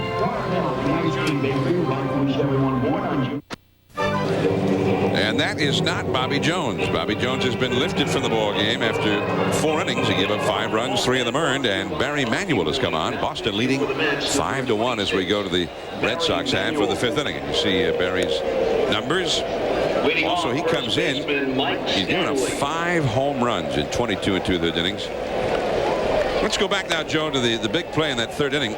The wild throw by Matt Franco. Well, what we will see here now, let's freeze it right here. Look at Todd Hundley. He's got his foot here. Now, Mo Vaughn's coming in here. Todd Hundley should have his left foot on the plate and his right foot out here, giving a target to the 3rd baseman. And you'll see the throw is blocked off by Vaughn, and you see that he couldn't reach over there to get it. He did not give, and you see Mo Vaughn being carted off, but he did not give Franco a good line to throw. The catcher's supposed to step and give him someplace to throw. Mike Stanley, the man who replaced Mo Vaughn in the lineup, leads it off, and he takes strike 1 call. Mo Vaughn, by the way, we understand has been taken for x-rays on his left knee. They have no diagnosis whatsoever. They're going to give him the x-rays, and we hope to get a report later on. Mike Stanley, former New York Yankee. And Stanley, a Very fine hitter, 304 average, and he has been the Red Sox pinch hitter deluxe. 9 for 17 as a pinch hitter this year. And the count, 1 ball and 2 strikes. In fact, he had a couple of hits against the Yankees, one as a pinch hitter when the Sox were at Yankee Stadium. When was that? 2 or 3 weeks ago. We were here too and got rained out. But he really put the hurt to the Yankees with a couple of long balls in that series. 1-2 the count to him. Right center field, Ochoa, and that's out number 1. John, I want to finish my story about Sam Lacy. He said that Smokey Joe Williams, Cannonball Redding were as good, if not better, than Satchel Paige. And we didn't get a chance to see them, obviously pitch in the major leagues. But I rode back from the Hall of Fame with Tim and Tim Lacy, who's Sam's son, and we were talking about some of the old players. And we had been to the Hall of Fame. They unveiled a new area in the Hall of Fame this week called the Afro-American Experience, Pride and Passion, which honors Jackie Robinson. Foul ball by Naring. And it kind of closes the gap. It was something that I always wondered about it. Now you can go from Ty Cobb all the way up to Ken Griffey Jr. without missing any links. In the past, I think, there was a missing area there. Now they've added the area there with all talking about the old players, old-time players, and it's really great. And I think all baseball fans should see it. I think it really is something to behold. I was very, very moved by watching it. And then talking to Sam Lacy, like I said, I found out a lot about, some of these new guys. Larry Doby was there, Joe Black, he was there, some of the former players, Carl Erskine. And it was a very interesting experience I had there. And that is strike 2 to Naring. 1 ball and 2 strikes. Well, Sam Lacy lives in the Baltimore area and wrote for so many years for the Baltimore Afro-American, which is still in existence. Yeah, still going. Yeah. Still going strong. But he is a national treasure. I mean, he was there for all of that. He was there with Jackie Robinson as he endured the many travails and indignities as he became the first Afro-American to be allowed to play in the major leagues. And of course, his number, Jackie Robinson's number, was retired right here in this ballpark unilaterally for all of baseball. And again, we televised, and we had the honor to be part of 2 months ago. And you mentioned Sam Lacy. He saw Lou Gehrig. He saw all the great players. And when you talk to him, like you say, he is a treasure because he knows about every one of the players that have played this game. That's the thing that I liked about it. I learned a lot about not only, Smokey Joe Williams, but he said Oscar Charlton. You said you'd heard that name before. Yeah. I must admit I had not. Now that's picked up by Olerud. Nice pick there by Olerud. And Naring is retired. Manuel getting the put out. 2 down. We saw Cecil Fielder make a nice pickup. That's a very nice play there by Olerud. And it's more difficult for a first baseman to make this play from a right-handed hitter than it is a left-handed hitter. You're always looking for a left-hander to pull it down there, but the right-hander slashes it, and he short hops it. And a good job by Manuel to get over there and give him a nice target. 2 down, and Scott Hatteberg. Well, Sam Lacy was sort of basically assigned to cover the Jackie Robinson story. And when they went to spring training, the Dodgers moved their spring training from Florida to Cuba, to Havana, because they thought it would make life easier on Jackie Robinson instead of having spring training in the deep south. Turned out that the hotel in Havana, just like they were in the deep south, would not allow him to stay at the hotel. And it turned out the hotel was owned by an American. And that ball grazing the plate umpire, C.B. Buckner, and he's trying to shake it off now. 1 ball, 1 strike to count to Scott Hatteberg. Now the Mets trainer will come out, see if he can be of any assistance to C.B. Buckner. Let's take a look at this pitch. The ball gets in. I'm just wondering if Huntley was crossed up on the play because he did not get over there in time to make that catch. Now watch Huntley. He's set up outside, but watch him. He moves late. It looks like he's looking for a breaking ball, and that's a fastball in, and it just hits C.B. Buckner right on the right hand. You see him jump up there, but it looked like Huntley was crossed up. Well, Terry Tater there, the third base umpire on the left-hand side of the screen. Gary Davis and Ed Rapone, the other 2 umpires. in there to see if C.B. Buckner, who is a young umpire, been in the minor leagues most of the year. So as Buckner looks like he's going to be okay, let's go for an update with Stuart Scott. Guys, Padres Rangers top 4. John Flaherty cruises a single, scores Kilvio Barris. Pods take the lead 4-2. But in the bottom of the 4th, Rangers come back. Lee Stevens rocks Andy Ashby's world pace. That made it 4-3. Lee's 8th of the year. John, Joe, back to you. All right, so the Rangers having a wild one. They just beat the Padres last night. They won 2 out of their 3 in the interleague play. 2-1 the count now to Hatteberg. He is lined out to right and walked. And it is 3-1. Well, Sam Lacey went down there to Havana, and they would not let Jackie Robinson, or for that matter, Sam either, stay in the team hotel. So they went off to some other hotel where they were allowed to stay. And he said, talk about Fleabag. This ball is way back toward the bullpen, and wow, what a shot. It hit the side of the scoreboard there. What a blast by Scott Hatteberg.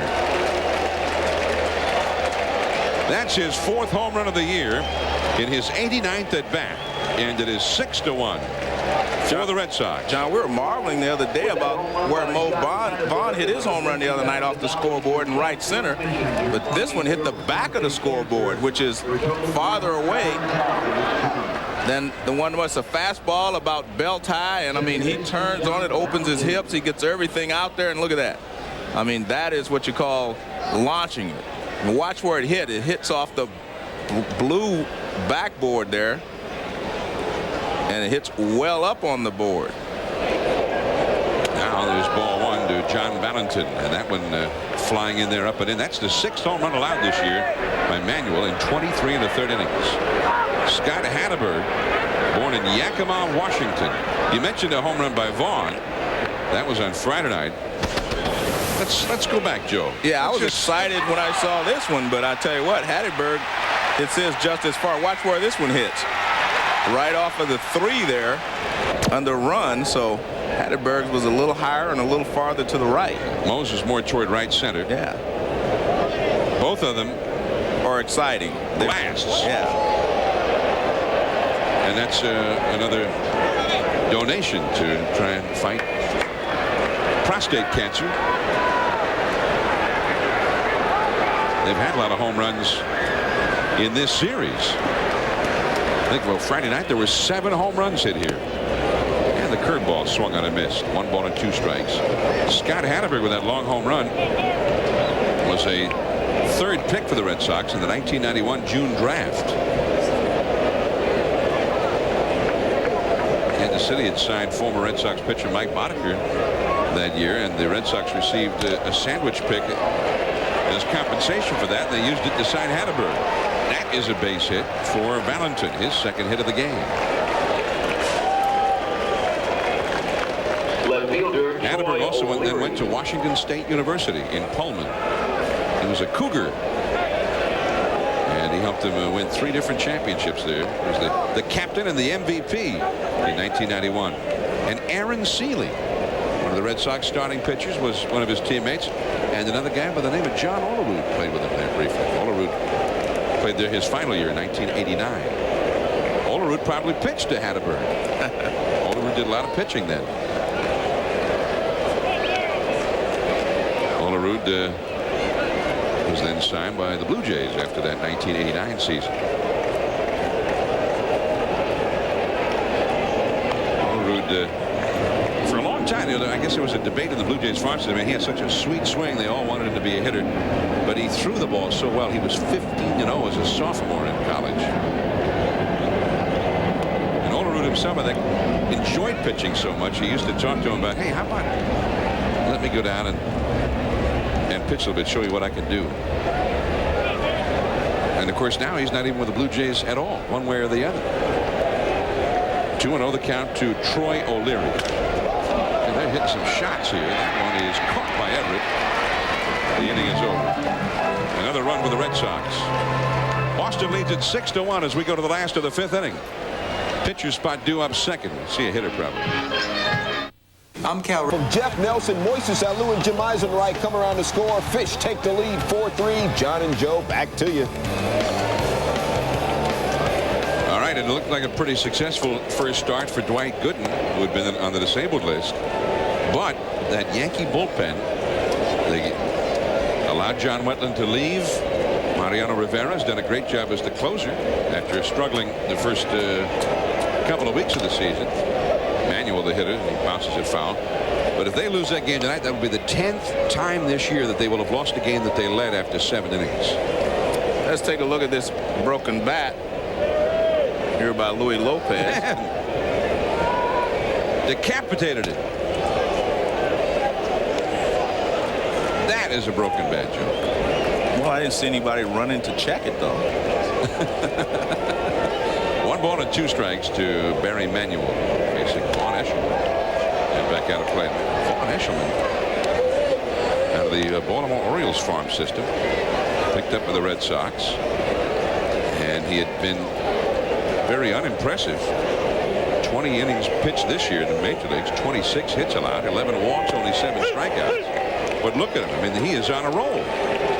I have seen him on a couple of occasions, John, in the past where he was throwing very well. And when he's got the good sinker going, I mean, he's capable of pitching an excellent ball game, and that's what he's doing tonight.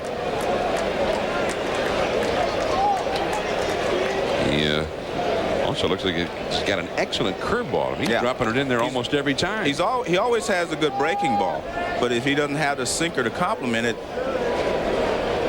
that's where he gets in trouble, because when he misses with the breaking ball, then he throws a fastball that gets lit up. But he's got a good sinker tonight, which to go with his good curveball.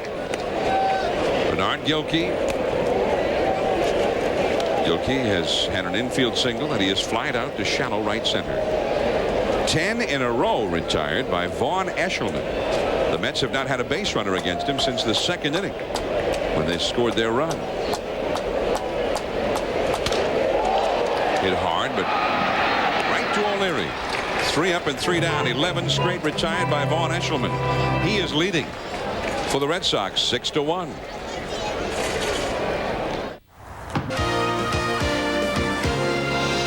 The ESPN Sunday Night Baseball Game of the Week is brought to you by the Delta Faucet Company. Delta, the faucet. And by the Home Depot, where low prices are just the beginning.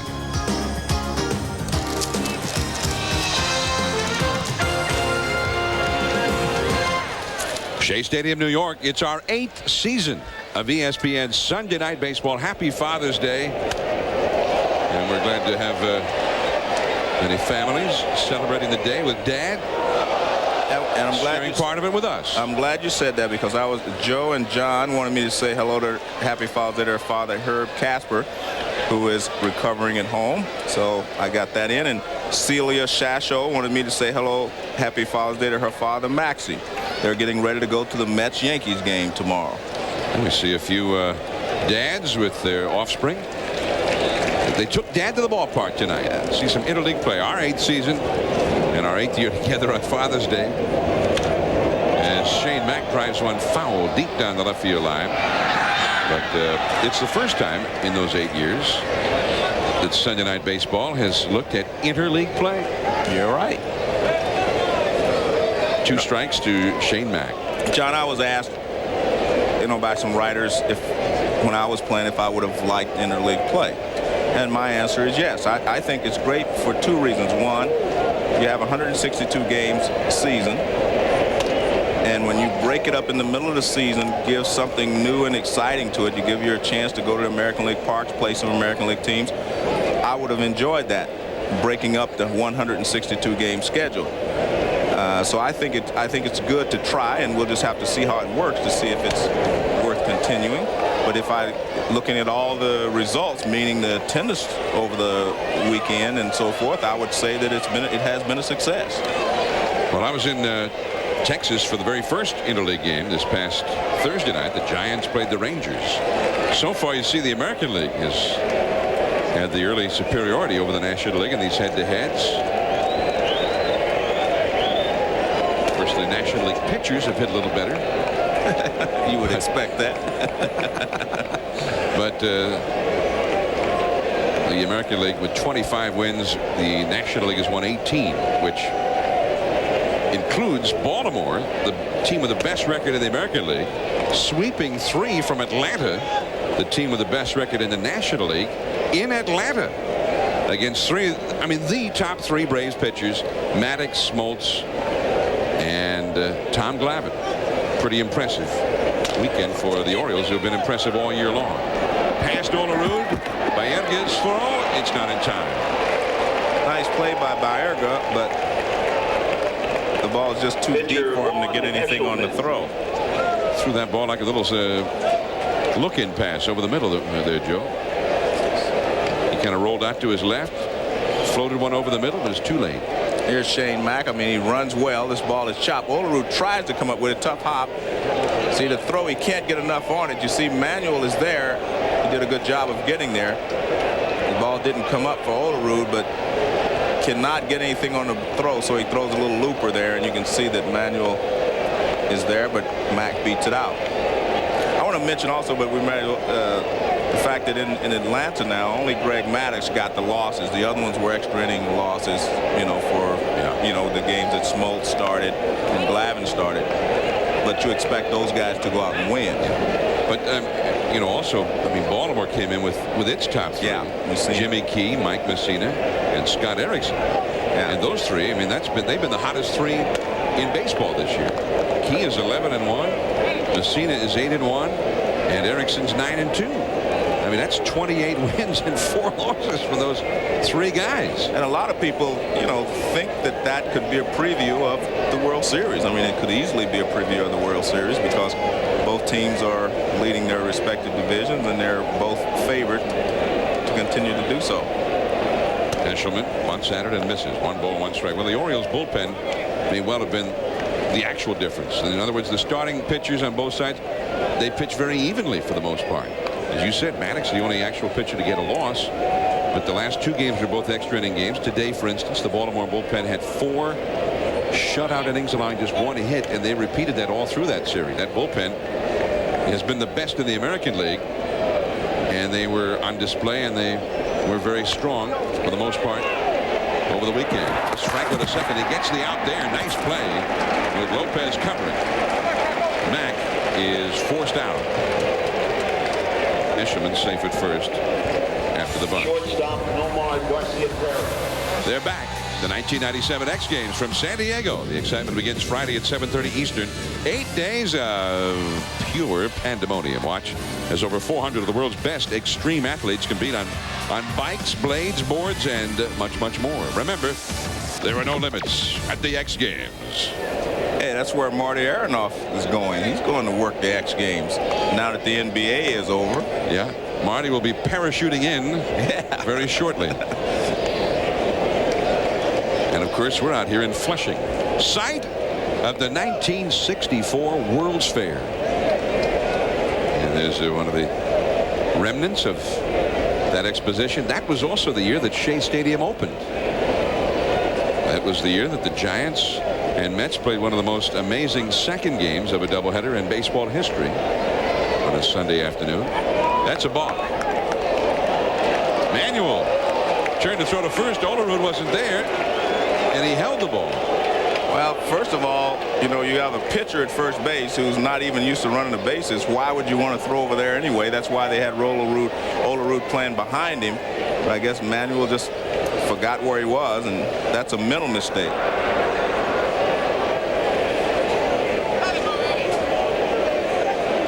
And you see he does hold on to it. You cannot fake a throw to first base. That's the most basic rule in all of baseball, Joe. Yeah. You don't see that ball committed very often. Yeah, you can fake a throw to second and third, but you can't fake a throw to first base. You can step off the pitching slab. Yeah, but you have to step off. I guess he didn't see Olerud there when he first turned. He just thought he better not throw it away. But Olerud was not that far away from the bag. But John, you have a pitcher who hasn't run the bases all year at first base. You're looking for him to steal. Olerud was playing behind him for a reason. It's funny. Usually the manager, the pitching coach, for throws over there. Well, this is a double play. Maybe that's what they were doing. What was Eshelman thinking, Joe? That is the worst base running I've seen. You'd think it was the first time he'd ever been on the base pass. Yeah. Actually, it was the second time he's been in the base pass. Baerga, Olerud, and Huntley coming up. Boston leading. Tied at 4, Pat Kelly breaks off a little something proper. To left center, Moises Alou on his giddy-up cannot make the grab. Derek Jeter, who had tied the game on a fielder's choice, scores. Yankees go up 5-4. Right now, we're in the bottom of the ninth. John and Joe.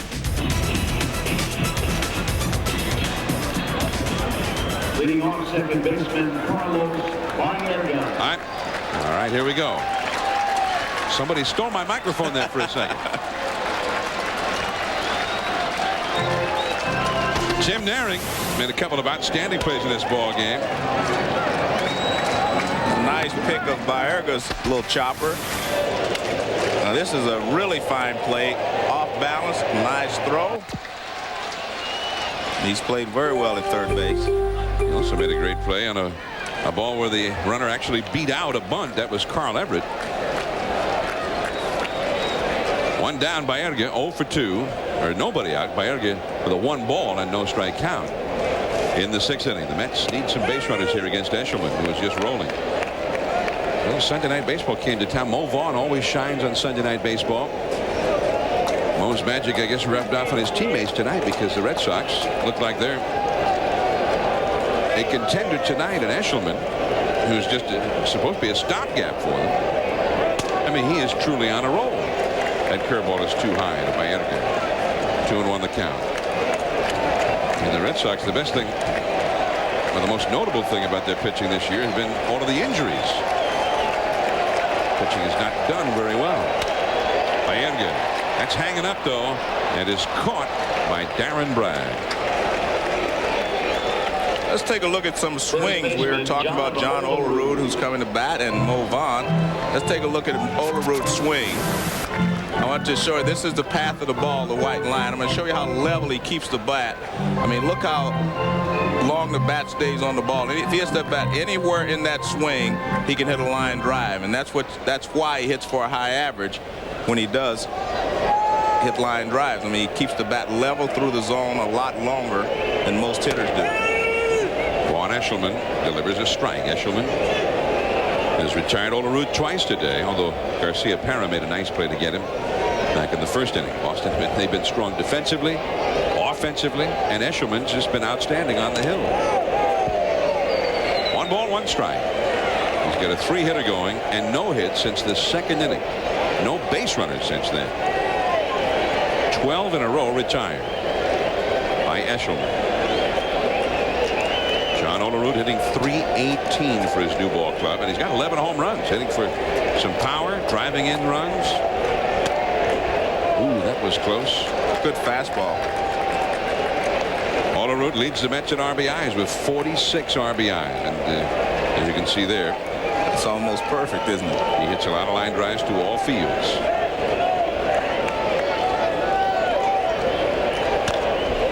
Foul ball on the curve. 2 balls, 2 strikes. Todd Huntley on deck. They'd like to see Olerud get aboard and let Huntley try to make something happen. The Boston Red Sox, for the first time in the regular season this weekend, coming to Shea Stadium. For the first time in any season coming to Shea since 1986. Mets defeated them in that World Series when it really looked like, at long last, the Red Sox had done it. And still, it didn't happen for Boston. They have not won a World Series since 1918. O'Leary, 2 men down. They've hit 2 balls hard in the inning, and this one a shot, but O'Leary caught it. Catcher Todd Huntley. Let's take another look at this level swing we were talking about with John Olerud. Well, watch out. Look at that. Now we're going to show you the difference with Mo Vaughn. Mo Vaughn has more of an uppercut in his swing. See, now this is a high pitch. Now watch this. See, if he doesn't contact the ball right there, anywhere in here is a pop-up, anywhere in there is a pop-up. He has to be perfect. But that tells you how good hand-eye coordination Mo Vaughn has. He has great hand-eye coordination, and he can get away with that type of a swing, a little more of an uppercut. Most hitters can't get away with that. Yeah, the Red Sox had a guy a few years back, Phil Plantier, that swing very much like that. And it just never happened for him. He had one pretty good year with the San Diego Padres where he hit a lot of home runs, but never hit for any kind of an average like Mo Vaughn. Anytime you have that big of an uppercut, you also have to hit the ball right at that point where your uppercut is over the plate, or you're not going to hit the ball well. That just tells you have to have great hand-eye coordination, and obviously Plantier's is not as good as Mo Vaughn's. 1 ball, 1 strike to Huntley. 2 down and nobody on. Plantier, by the way, was one of the men who was involved in that 6-player trade completed on Friday between the Cardinals and the Padres. Yeah, Danny Jackson started for the Padres last night. They traded for him they traded for him on Friday, and he started for them in Texas last night against an American League team. Fernando Valenzuela, one of those who went to St. Louis. 3-1 the count. And a lot of people wondering, man, what was the main thing about that trade? But the Cardinals, although there was also some cash involved in the deal, the Cardinals may well have freed up some salary room to trade for a slugger. A lot of talk that they're trying to get a big slugger like a Mark McGwire or whoever might be available to come in and bolster that lineup. And maybe they've freed up a little room in their budget now, because Danny Jackson had a pretty big contract. Anyway, that's all speculation. But you read something almost every day about a possible McGwire trade. Well, there's ball 4 to Todd Huntley. He had struck out twice. For a while there, John, there were rumors that Mo Vaughn may be traded from the Red Sox. I don't think that's a probability now. Mo has been swinging the bat really well lately, but there was talk of Mo being traded. Well, I was in L.A. about 10 days ago, and there was a talk there about the Dodgers perhaps being a team interested in Mo. You pointed out a few times, the Dodgers, all of those right-handed sluggers, could use a big left-handed bat in that lineup. But Mo is still with the Red Sox, and he met with Dan Duquette within the last couple of weeks, and they seem to have ironed out their differences. So at this point, it's a lot of fun reading. Yes. That's what makes baseball great, though, John. Speculation. Say, fans, you'll have more baseball telecasts at home than ever before when you purchase Major League Baseball Extra Innings with hundreds of games from outside your area. Call DirecTV or Primestar to subscribe to Major League Baseball Extra Innings. John, maybe Eshelman is starting to tire a little bit because they've hit a couple of hard line drives and he walks a guy. I mean, that's a base hit by Everett. Challenging him to third, Huntley. He makes it. Going to second, Everett, and he makes it. And taking a gamble like that, he better make it. You're right.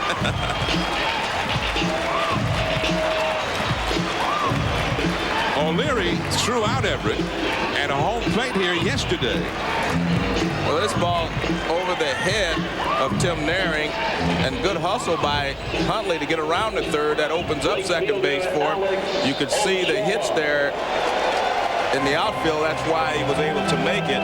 Troy O'Leary started to throw to third base, then he decided he didn't have a shot. Threw to second just a little late, trying to get Carl Everett. Now the Mets need a base hit here from Alex Ochoa to cut into that lead before we head to the late innings. Now the Mets have not had any base runners at all since the second inning until the walk to Huntley and now the double by Everett. Ochoa had gotten their last hit until now, a double back in the second inning. He also has grounded out. Well, Eshelman has lost a lot of arm speed, especially on the breaking ball. His breaking ball was snapping before. The couple he's thrown lately have just been kind of rolling breaking balls. And he's lost the arm speed that he had earlier. 2 out and 2 on. Huntley at third base. Everett at second base. 6-1 Boston. If Ochoa could get the base hit and drive in a couple here, well, then they go into the late innings feeling like they had a shot here. Jimmy Williams just now calling the bullpen. Yeah, they don't have anybody up out there. Of course, that Red Sox bullpen has been a disaster this year. Eshelman up to 88 pitches. And remember, he also is making only his second major league start of the year. He'd been used as a reliever by the Red Sox.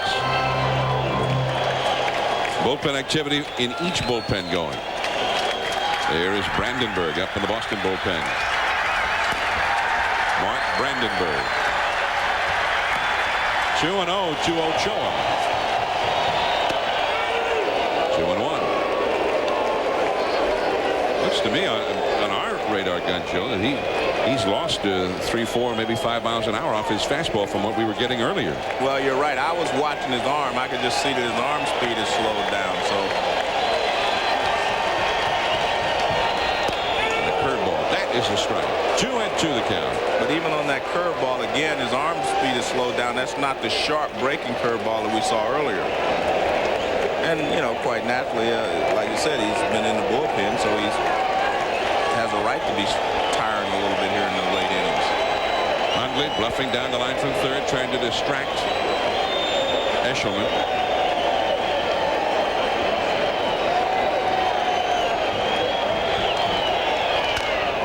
He reached for a high one, and Stanley to Eshelman covering, and he got through it. Still 6-1 Boston as we head to the 7th inning. Bragg, Stanley, and Naring coming up. Hi. Night baseball on ESPN from New York. Red Sox 6, Mets 1. A 5-run 3rd inning for Boston against the Mets ace Bobby Jones. Nomar Garcia-Parra with a 2-run homer to put the Red Sox ahead. They were trailing 1-0 until the 3rd. Bobby Jones went 4 innings, a charge with 5 runs, 3 of them earned. Here is Darren Bragg, who hit a double in that 5-run 3rd inning, and he is 1 for 3. Barry Manuel, the relief pitcher, throws him a strike. Darren Bragg, then Mike Stanley and Tim Naring, the numbers 2, 3, and 4 hitters in the order coming up for Boston in the 7th. 6 runs, 9 hits, and 1 error for the Red Sox, including home runs by Garcia-Parra and Scott Hatteberg. 1 run and 4 hits for the Mets with 1 error. Here's Garcia-Parra. It's a strike. 1 ball and 2 strikes to Darren Bragg. It was last year after the Red Sox traded for Darren Bragg and also picked up Jeff Fry. There's Scott Hatteberg, who launched a booming home. After they got those 2 guys, they got hot after a terrible start last year under then manager Kevin Kennedy. They also have, of course, struggled again this year, but so far we've not seen them get real hot. Although I think it's worth noting what happened before they got here to New York. High fly ball down the right field line. Olerud out after a long run. Ochoa in foul territory. And that's 1 away. We got an update now. Here's Stuart Scott. Yanks Marlins bottom 9. Yanks up 5-4. Bases juiced. Mariano Rivera pitching to Moises Alou. The easy grounder to second, right? Nothing easy about it. Oh, man, right through Pat Kelly's legs. 2-run score. Marlins win at 6-5 and split the double dip. Well, now that is truly the game of baseball, Joe. You made some comments earlier about the great game of baseball, the nature of baseball, but is Pat Kelly the hero in the top of the inning, and then it all, that's what's tough. It all is not remembered now about his offensive heroics. Florida now 2.5 behind Atlanta, and the Marlins end up taking 2 out of 3 from the Yankees over the weekend. A big weekend for Florida in the interleague play. Mike Stanley, the hitter. You know, Boston, before they got to New York, the Red Sox were playing the Orioles, the red hot Orioles, and they won the last 2 games they played with Baltimore, and they clobbered them. They scored a ton of runs. They weren't facing any of the Orioles' big 3 starters, but against Scott Kamenecki and then the rookie Mike Johnson, they got it going. And then they came here to Shea, and they kept it going. They scored 8 runs and hit a bunch of homers here on Friday night in an 8-4 victory. And now they lead here tonight, 6-1. So Red Sox can hit The Orioles know that. And now Bobby Jones and the Mets have seen it. Stanley gets a walk with 1 out in the 7th. Third baseman, The batter, Tim Naring. But you know that, I mean, the Yankees have had so many games this year that they were leading in the late innings and they did not win. And last year that never happened. They went to the World Series and won the series. When they were ahead after 7 and especially after 8, the game was over. And it really takes a lot out of you, you know, from a psychological standpoint. I mean, you play hard, you get close, you're ready to win a ball game, at least you think you are, and then something happens. So it's very difficult to lose late inning ball games like that. That's the 10th time that they have led after 7 innings and lost the game. That's a strike in the inside. 1-1 to Naring. Naring is 1 for 3. The thing that, you know, I think will get lost in the shuffle, they were ahead 3-2 in the 8th inning. Right. In that game tonight. Gave up 2 in the 8th and fell behind, which has happened so many times. Although then they went ahead in the 9th inning and lost it anyway. I mean, they lost an 8th inning lead and a 9th inning lead in that game.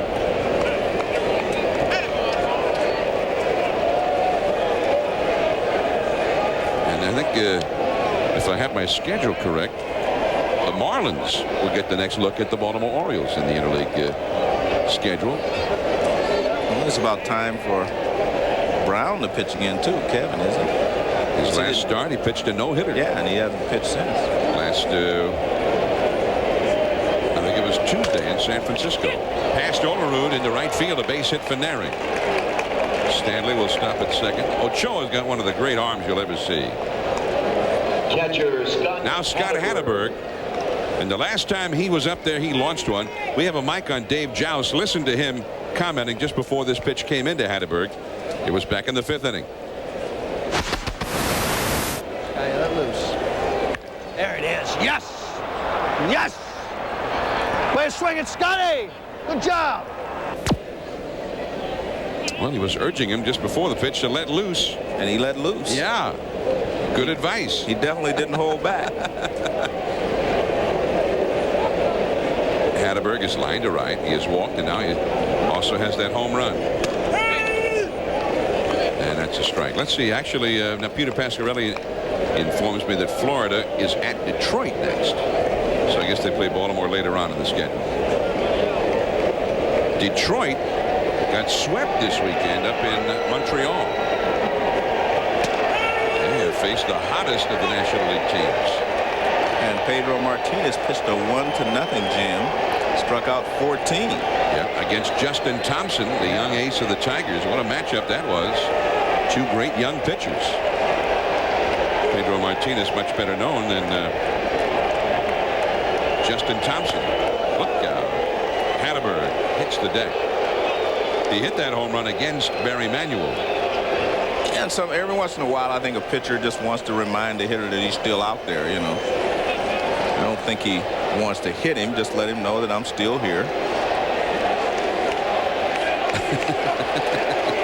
Well, who would he think is out there? Well, and that's a swing and a miss. Pitchers have a way. They just want to remind you, John. So Hatteberg down on strikes. Second baseman John Valentin. 2 down. John Valentin is coming up. Had a long talk with John before the ball game, and you know he's accepted his role of moving to second base. He said he and Garcia Parra have really become good friends. They work together, and you know, they've really learned to make the double play together and do everything that needs to be done out there. So they've become a real good partnership there at short and second base. Valentin 2 for 3 in this game. 2 0. And it's 0-1. And he said in his mind, he got off to a slow start. I think he was trying to prove and do a little too much, you know, at the beginning of the season. He just wanted to go up there and I think hit a home run every time at bat, and it reflected in his start, and now he feels like he's swinging the bat well again. There you see his numbers, April, and now he's swinging the bat well again. That ball back into the stands. 0-2 to Valentin. Stanley at second, Naring at first. 2 down in the 7th inning. Red Sox lead 6-1.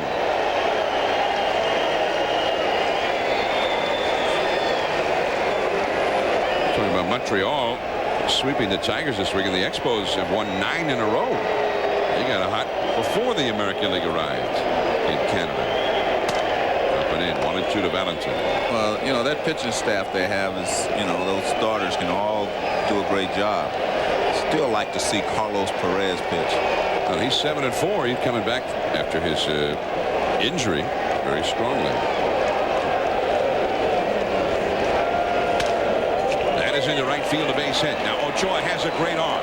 Heading home is Stanley. Look at that. He's out. No, he's safe.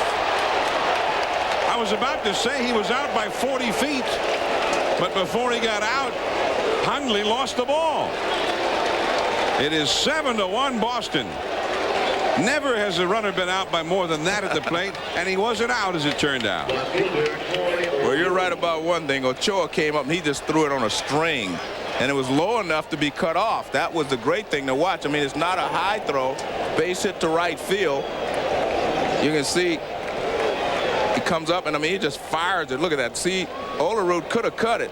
Oh, there it is. Huntley was trying to find the runner. He didn't know where the runner was, and he really couldn't find the ball either.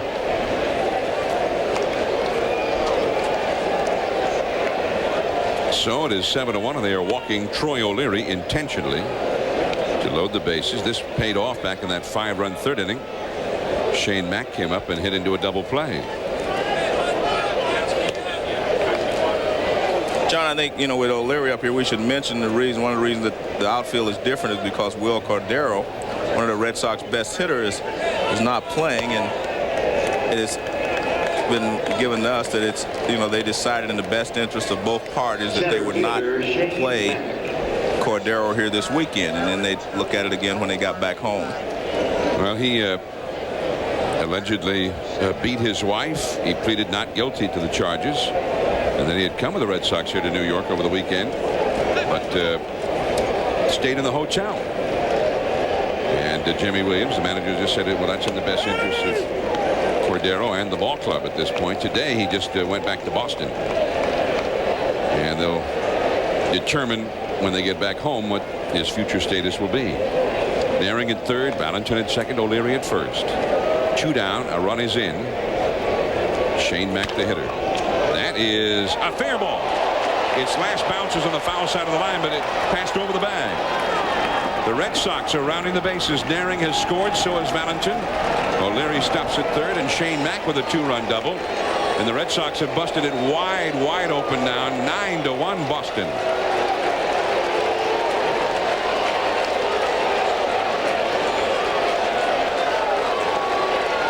Well, we'll get a good view of it here. Now the ball crosses over the bag according to the third base umpire, and then it hits foul. It's just any part of the ball passes over the bag in the air, it's a fair ball. And you see Valentin is down there arguing, and so was Huntley. Jerry Tata made the call, and you know, oftentimes you had this feeling if the last bounce, even though it's well past the bag, is foul, the umpire just calls it foul. I mean, it's easier. Nobody argues a whole lot about it. It's more difficult to make that ruling. But we're looking right down the line. I mean, it's a very close play, and you can see Terry Tata has to make a quick decision. He didn't get this kind of a replay, and he rules that the ball went over the corner of the bag, and it was a fair ball. Now, Eshelman. He has had a bunt single starting that 5-run third. He has struck out on a bunt attempt, and he has hit into a force out on a bunt try. Runners at second and third. 3 runs are in. By the way, on that play at the plate, Todd Hundley has been charged with an error. No RBI for Valentin on his base hit to right. Eshelman grounds out. 3 runs in. The big play, the single to right. Yes. By Valentin. Dave Joust. You gotta go, Timmy. You gotta go, Johnny. Go. And of course, it turned out he didn't have to. While Tony Hawk trained for the X Games, Mike Vaughn. 9-1 the score now for Boston as we go to the last of the 7th inning from Shea Stadium. Red Sox and the Mets interleague play, and so far the Red Sox, who are in last place in the American League East, have had it all over the New York Mets. Now, Matt Franco on a check swing, fouling one off the third base side against Vaughn Eshelman, who looked like he was tiring out. But the Red Sox went out and got 3 more runs, all unearned as a result of the error charge to Todd Hundley, dropping the throw of Alex Ochoa on what would have been the final out of the Red Sox 7th inning at the plate, as Mike Stanley was going to be out by 50 feet. I mean, he wasn't even quite halfway to the plate yet as the throw reached the plate. That's a called strike. I like the third base coach saying, you gotta go, you gotta go. 1 ball and 2 strikes to Franco. 0 for 2 with an RBI. He brought home a run with an infield out his first time. Back a third. But playing shallow was O'Neill. And there is 1 away.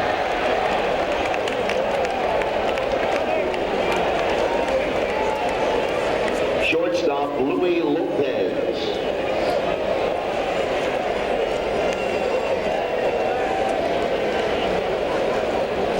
1 down, nobody on. And here is Luis Lopez, hit by a pitch his first time. And then he grounded a short in the 5th inning. So he's 0 for 1, a switch hitter batting right-handed. And this is interesting. The guy who's come out on deck here is named Morgan. What? This will be Kevin Morgan. Will pinch hit for Manuel, due up next. Kevin Morgan, another one of the shortstops that, by the way, it looks like they're in the market for an experienced shortstop to help fill the gap here until Ordonez and or Alexander, there's Ordonez, out with a hand injury, are able to get back.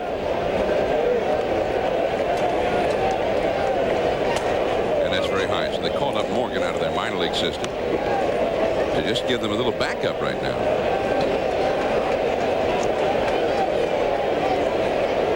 One ball and 2 strikes. So Kevin Morgan will be making his first major league plate appearance when he comes out. 1 ball and 2 strikes. Very high.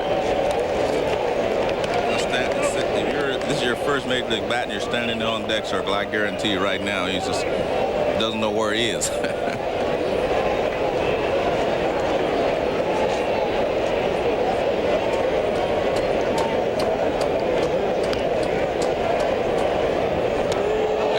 Struck him out. 2 down now. Don't forget now, next Sunday, Sunday Night Baseball, and that ancient rivalry, the Dodgers and the Giants. Mike Piazza and the Los Angeles Dodgers go to San Francisco to take on Barry Bonds and the Giants. Bonds has hit 4 homers in the last week. 8 Eastern, 5 Pacific. Don't miss it. The surprising Giants, first place in the National League West after their victory over Anaheim today, 4-1 in Anaheim. The Giants now lead Colorado by 2.5, and they're 6 ahead of the Dodgers. Morgan, first ball swinging in his first major league at bat, and it's caught by Garcia Parra, and it was so fleeting. 9-1 Red Sox. We go to the 8th inning. The ESPN Sunday Night Baseball Game of the Week is brought to you by Burger King, where you can get your burger's worth. By BMW, the ultimate driving machine. And by Fram oil filters, as dependable as the people who use them. Top of the 8th inning from Shea Stadium, the Boston Red Sox, as the Mets prepare for their head-to-head with the New York Yankees. The Red Sox pounding them 9-1 Boston. And here is Takashi Kashiwada, the young left-hander from Japan who went to spring training with the Mets in an exchange agreement, and he impressed Bobby Valentine enough that eventually they brought him up for the minor leagues. And he has done a pretty good job. They've been very pleased with him, although his overall ERA is not very good. Alberto Castillo is now catching. You saw Kevin Morgan staying in to play third base. When you look at Kashiwada's numbers, first thing that jumps at you is that walked 7 hitters in 12 at bats, 12 innings, I'm sorry, and given up 15 hits. That's 22 people on base in 12 innings. Garcia Parra down the right field line, heading for the corner. Fair ball off the wall. It's a double for Garcia Parra. Well, this guy's got a little pop. And he can run, too. Right fielder Darren Bragg. Well, the Mets have been this great, huge surprise in the National League East this year. They're in the pennant race. The Red Sox, a huge disappointment. But tonight, Nomar Garcia Parra and his Red Sox teammates are the ones on display, showing off on Sunday Night Baseball. Well, the pitch looked like it's even off the plate outside, and he drives it down the right field line. And he leads off the 8th with a double. Darren Bragg, 1 for 4 with a double. Red Sox have hit 4 doubles in the game and 2 home runs. Although Vaughn had to leave the game in the 3rd inning after sliding home. He had some knee problems earlier this week in a game with Baltimore where he had to leave the ball game. The knee locked up on him. They took him for x-rays tonight. We have still not heard any news from that. You see the radar gun readings here on Kashiwada, 83, 84 miles an hour. So he is not a hard thrower. But then again, right here in this Met staff, a guy like John Franco, he's not a hard thrower either, but he knows how to get it done. But this is the kind of a guy that they would often bring Kashiwada into face, a left-handed hitter. And Bragg moves Garcia Parra to third base. Let's take a look at the injury to Vaughn. This is the 3rd inning. He slides at the plate, and then he gets up hobbling. It appeared to be a clean slide. It didn't appear to catch his spikes or anything like that. But you can see they helped him down the tunnel. Well, the x-rays we're told revealed nothing at all, that they were negative. And when they get back to Boston tomorrow, they'll conduct more tests, because it is the 2nd time within the last 5 days that the knee has locked up on him. And apparently very similar to what knocked him out of the ball game with Baltimore on Wednesday. Mike Stanley, who came on to replace him at first base, standing in. The infield is in for New York. Runner at 3rd, 1 out. And that's low and in. 2-0 to Stanley with Tim Naring on deck. Well, in the interleague play next week, as we told you, we get the Giants and the Dodgers from San Francisco. The Giants first place in that National League West. The Giants, behind Montreal, have had the most success so far in the interleague of all the National League teams. The Expos 3-0, all against Detroit. The Giants have won 3 out of 4. They split in Texas, and then they swept 2 in Anaheim. They have not yet played a home game in the interleague schedule. The Seattle Mariners won 4 in a row, all at home. 2 against the Colorado Rockies, and then 2 against the Los Angeles Dodgers. The Giants' next interleague opponent, the Seattle Mariners. Tommy Lasorda.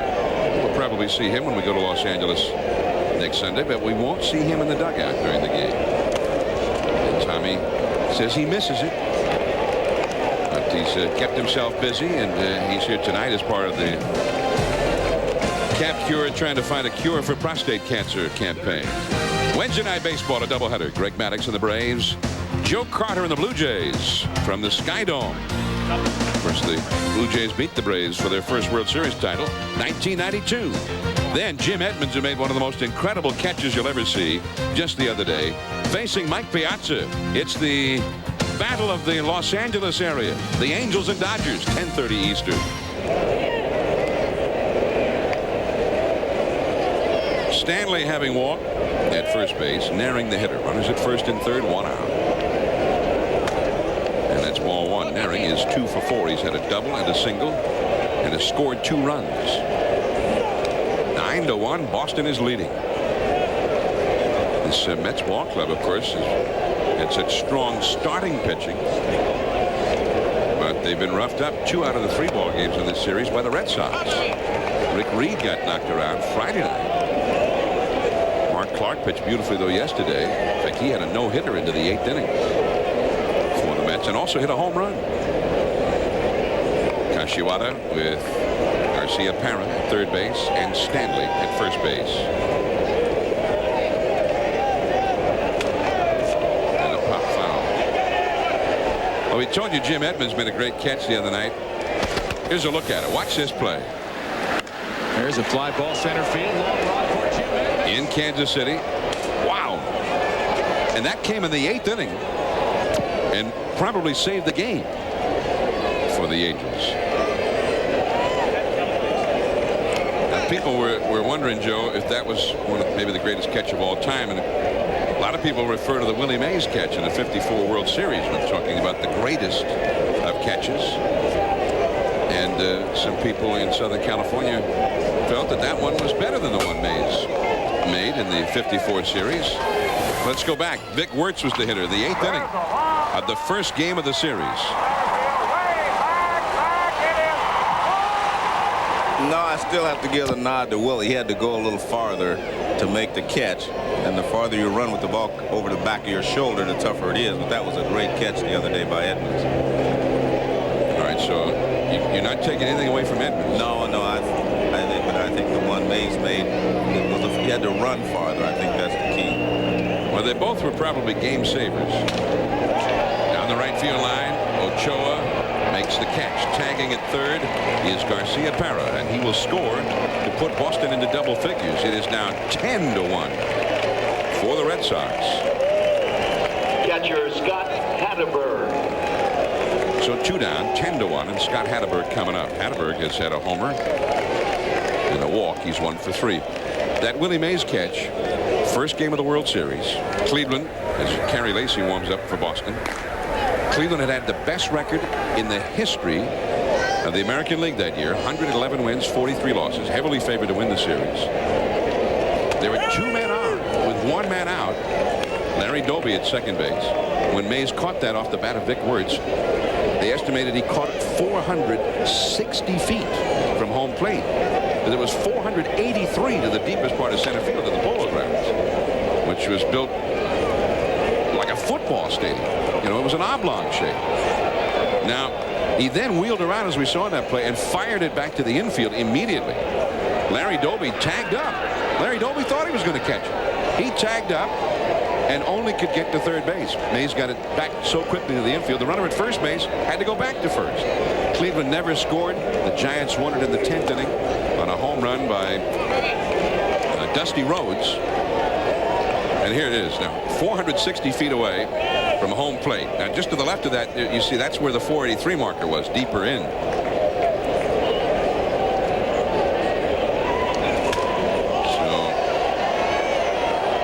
I guess you could argue when you talk about the whole situation and being the World Series and how Cleveland never recovered from that. You know, that would have been a game-winning hit. Obviously, it's more memorable because it's in the World Series and tons of people see it.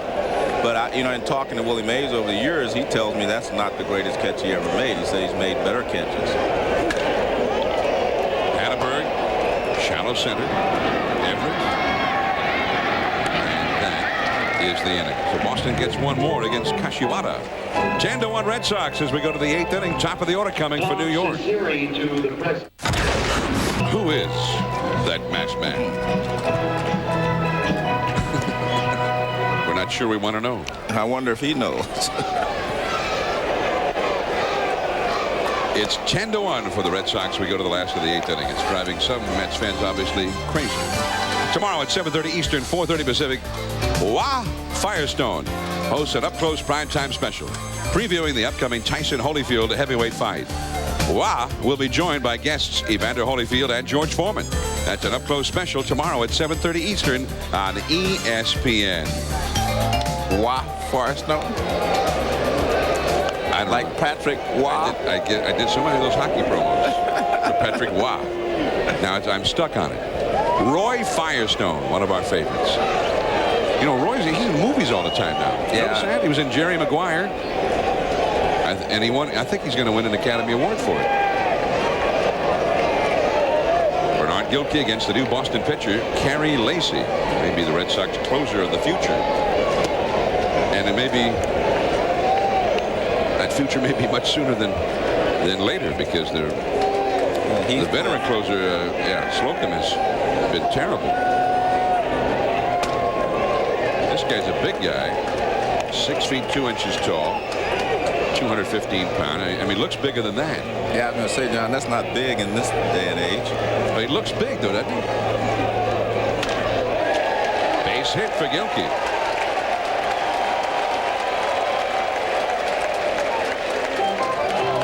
Now an update with Stuart Scott. Right about now, the Home Depot Rising Star of the Day, Expos Tigers top 4 called Jeff Juden bus driver because he was taking Phil Nevin to school.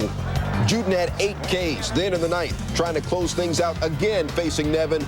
Again, nothing. Expos win at 10-2. Juden's second career complete game. He improves to 7-2. Guys. And the Expos have won 9 in a row.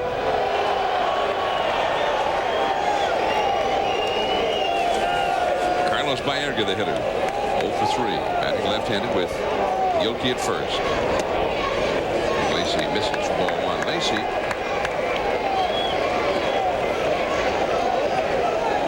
went to Chattanooga State University in Chattanooga, Tennessee. Earlier had been a baseball, basketball, and football store in high school in Higdon, Alabama. That's a drive into right center field, deep, way back, and under it now, making the catch is Shane Mack. Well, Baerga just didn't quite pull it enough. That's the graveyard in this ballpark. Between those 3 96s out there, I mean, you just have to crush it and maybe have a pretty good wind blowing out to get it out of here. Well, that is a long way out there. The ball doesn't travel that well in that area. Baerga hits this with his hands mostly. Watch him. See, just his hands. His hips didn't turn. He didn't get a lot of legs and lower body into it, but he hit it well.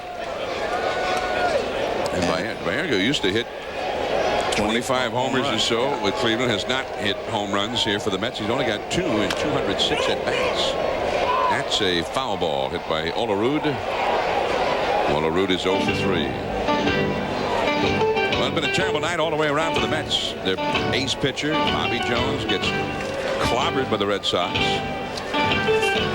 And offensively, they just have been unable to get anything going that way either. I guess they haven't wasted anything in anticipation of their big series with the Yankees.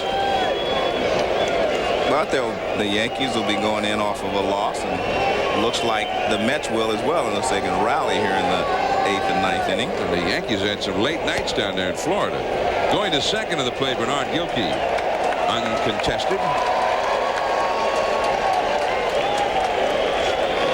Guys, he's reading about Roger Clemens there.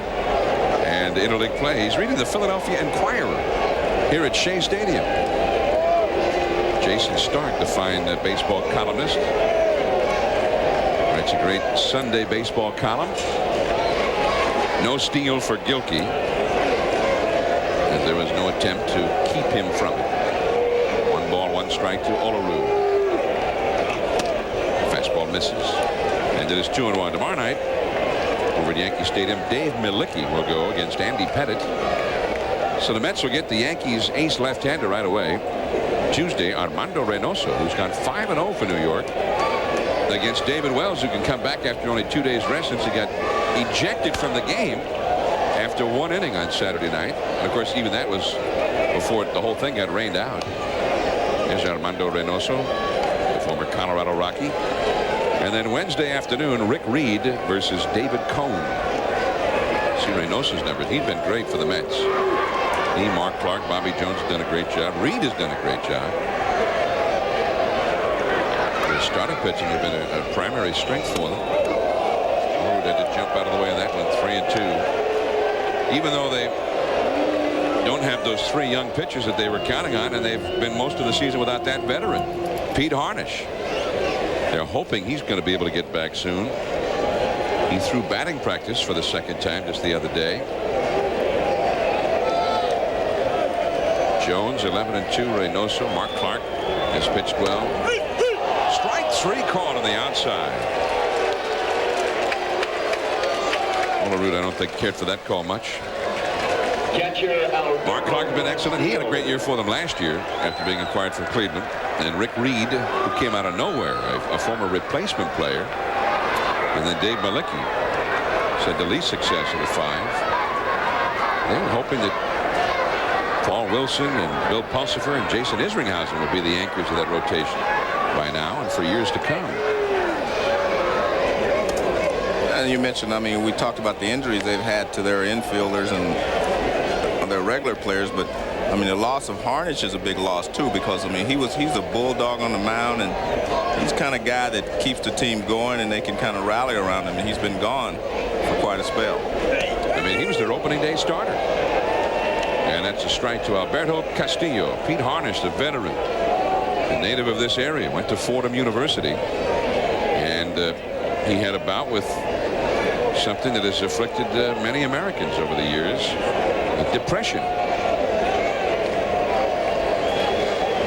He was treated for it. I mean, he was having sleepless nights. He wondered if it was somehow related to his quitting his tobacco. What is that on his hat, John? It's a charity that he's involved in called the Sunshine Kids. Good. That's why we want to know what it is. Craig Biggio is involved in it too, I'm told by Mark Payton from Houston. He knows everything about the Astros and their players. If we can invite him up here to the booth and give him a microphone. We go to the 9th. It's 10-1 Boston. I do 2,000 sit-ups a day. Rangers. Texas already up 5-4. Mark McLemore yokes a single off Sean Bergman. Billy Ripken and Damon Buford on their giddy up to plate it. McLemore goes to second. Rangers take a 7-4 lead into the top of the 9th. John and Joe. Thanks, Stuart.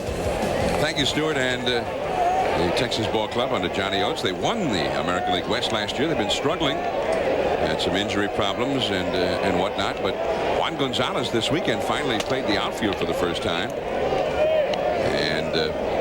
Billy Ripken's been playing shortstop for him. He's hitting .320. Been hitting about .450. Has been in scoring position. Billy Ripken, by the way, is now the only Ripken who plays shortstop. No, Cal played in the late innings today. Yeah, he made a few switches, and we saw that highlight. Back over at shortstop. Well, he's just the backup shortstop. Okay. Alberto Castillo took that one off the mask. By the way, a new pitcher, Corey Lytle, has come on. You know where Corey Lytle was born, Joe? As we look at that pitch. No. Corey Lytle from Hollywood. I'm hoping one of those game shows. I'd like to get one of those jobs. You know that? I mean, you and I, we could be the co-hosts on one of those game shows. What do you think? During the week when we're not doing Sunday Night Baseball.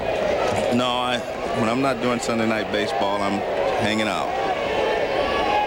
That's it? You just hang out? Just hang out. But that's kind of like one of those game show jobs. That's all you have to do. That's all you have to do is hang out. You go in, say, every Monday, and you tape 40 shows. And like every 6 months you go in and you tape 40 shows on a Monday. And then you don't have to work anymore for a while. I heard you were hanging out at a golf course yesterday down in, what's it called, the name of the course? Congressional, yeah. I was hanging out down there, trying to get some pointers, watching the pros play. I heard you couldn't get on, though. No, they wouldn't let me play. They just let you hang out? Yeah, they just let me hang out. Well, I hope you learned something. I learned that I don't want to play in the U.S. Open. That tough golf course with all that rough and water and stuff. It was a great experience, though. John Valentin is the hitter. 2 balls, 2 strikes. Valentin has 3 hits tonight. .262 average for the year, facing Corey Lytle from Hollywood. The shortstop, Lopez. He's got a pretty good arm. 1 down. Don't forget now, right after the ball game, stay tuned for Sports Center U.S. Open. Wait a minute, that's where you were. That's on the Congressional. Yeah. And Don Zimmer, he got tossed from the first game of the doubleheader in Miami. And they'll have some very provocative statements from Don Zimmer. And then Ernie Irvin's redemption. And then the baseball tonight will follow Sports Center. Keith Olbermann and Gary Miller with SportsCenter after the ball game. Troy O'Leary 0 for 2 with 2 walks. And Lytle gets him chasing one there. Lytle had been with the Milwaukee Brewers organization. And before last season, a catcher named Kelly Stinnett was traded to Milwaukee, with Lytle coming to New York. He doesn't live in Hollywood anymore, though, Joe, as O'Leary goes down on strikes. He lives in West Covina. Center fielder Shane Mack. The suburbs.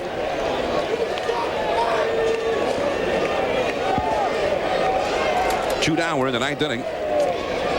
When the Red Sox beat the Mets here on Friday night. 8-4. One of the New York papers. What was the headline? Something to the effect of Red Sox get it right 11 years later. They really know how to rub it in.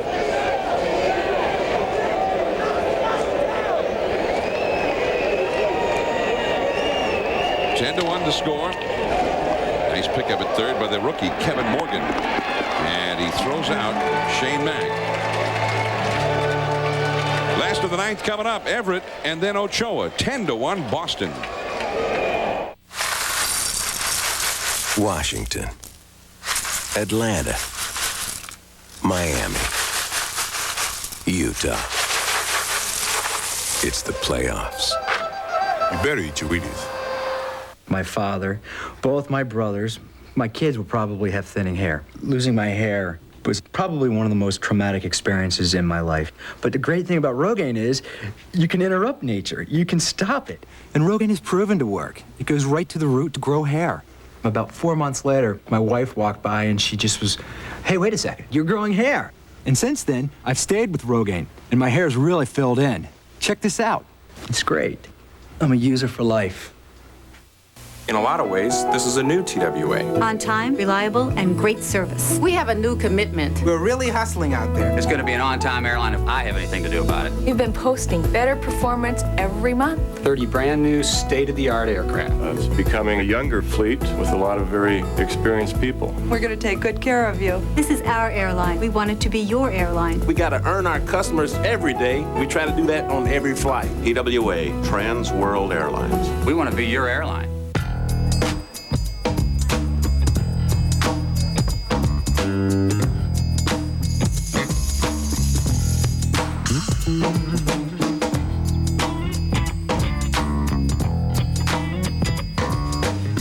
Anything else? No. Yes. No. Well, maybe. You're not busy. Maybe we can go get a cup of coffee. Lee riveted. Cut to be noticed.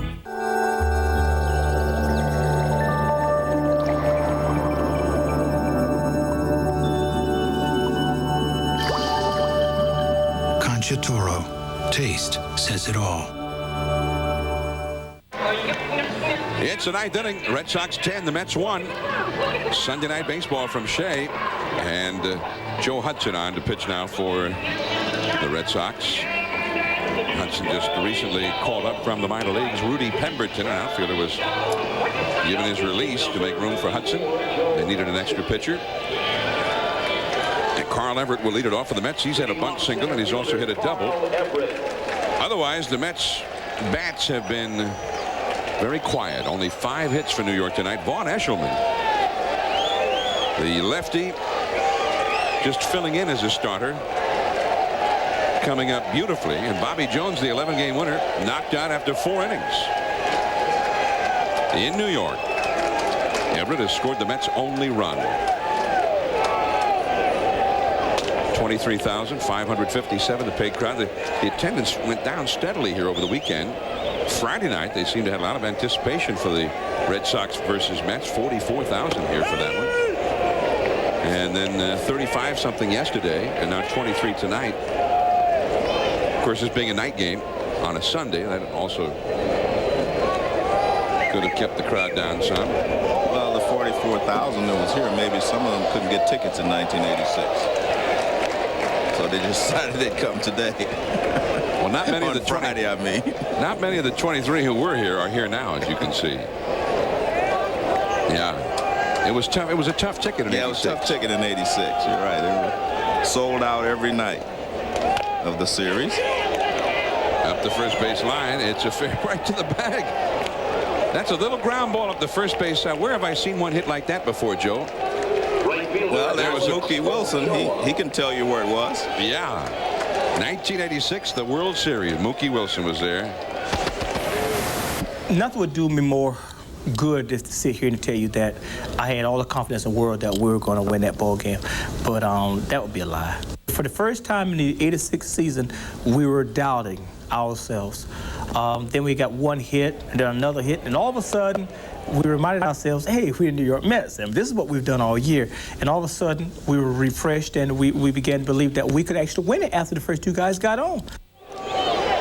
And, of course, they did after Mookie hit the ground ball that went through the legs of Buckner.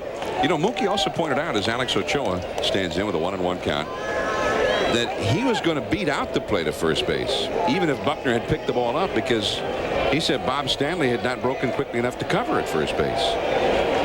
Although the winning run would not have scored on that play. The winning run would have stopped at third.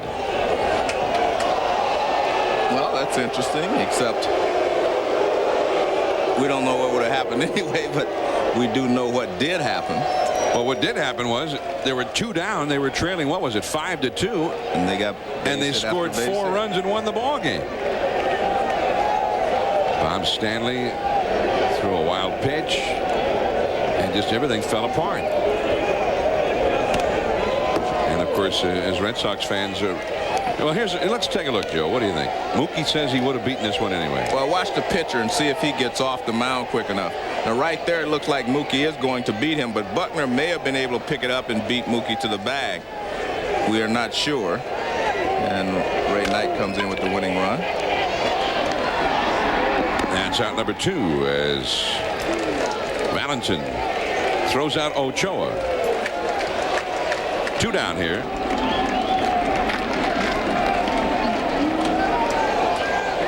John Franco doesn't look like he'll get into this ball game tonight, so he'll be well rested for the series over at Yankee Stadium, which begins tomorrow night. Second in the league, and see, he's having one of his better years. Well, listen down below. There's still some of those Met diehards who are cheering on the Mets. Steve Beezer is the pinch hitter now for Lytle. So for the Red Sox, a happy return to Shea Stadium. It looks like they'll have taken 2 out of 3 in their first interleague series, and the American League continues to overall get the better of the National League in these head-to-heads. We'll see if that continues. Sports Center coming up next. By the way, after Sports Center, they'll have a whole special devoted to the U.S. Open golf tournament. Don't call Joe tonight. I know where I'll be watching. Yeah. He won't answer if you call. 2-1 the count. Look at that. A Yankee fan and a Mets fan side by side. That's a foul by Beezer. 2-2 the count.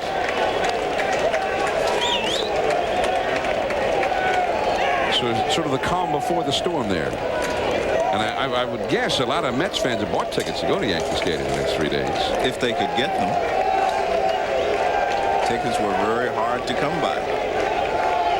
I know because I tried. Also, the 2 Chicago teams will be playing this week at Comiskey Park. Sounded like it was easier to get tickets for that one, though. Yeah. 2-2 the count to Beezer. 2 down in the 9th inning. Next Sunday, we'll get back into some intra-league play. The Dodgers 6 games back with Mike Piazza. The Giants with Barry Bonds first place in the National League West, 8 Eastern, 5 Pacific.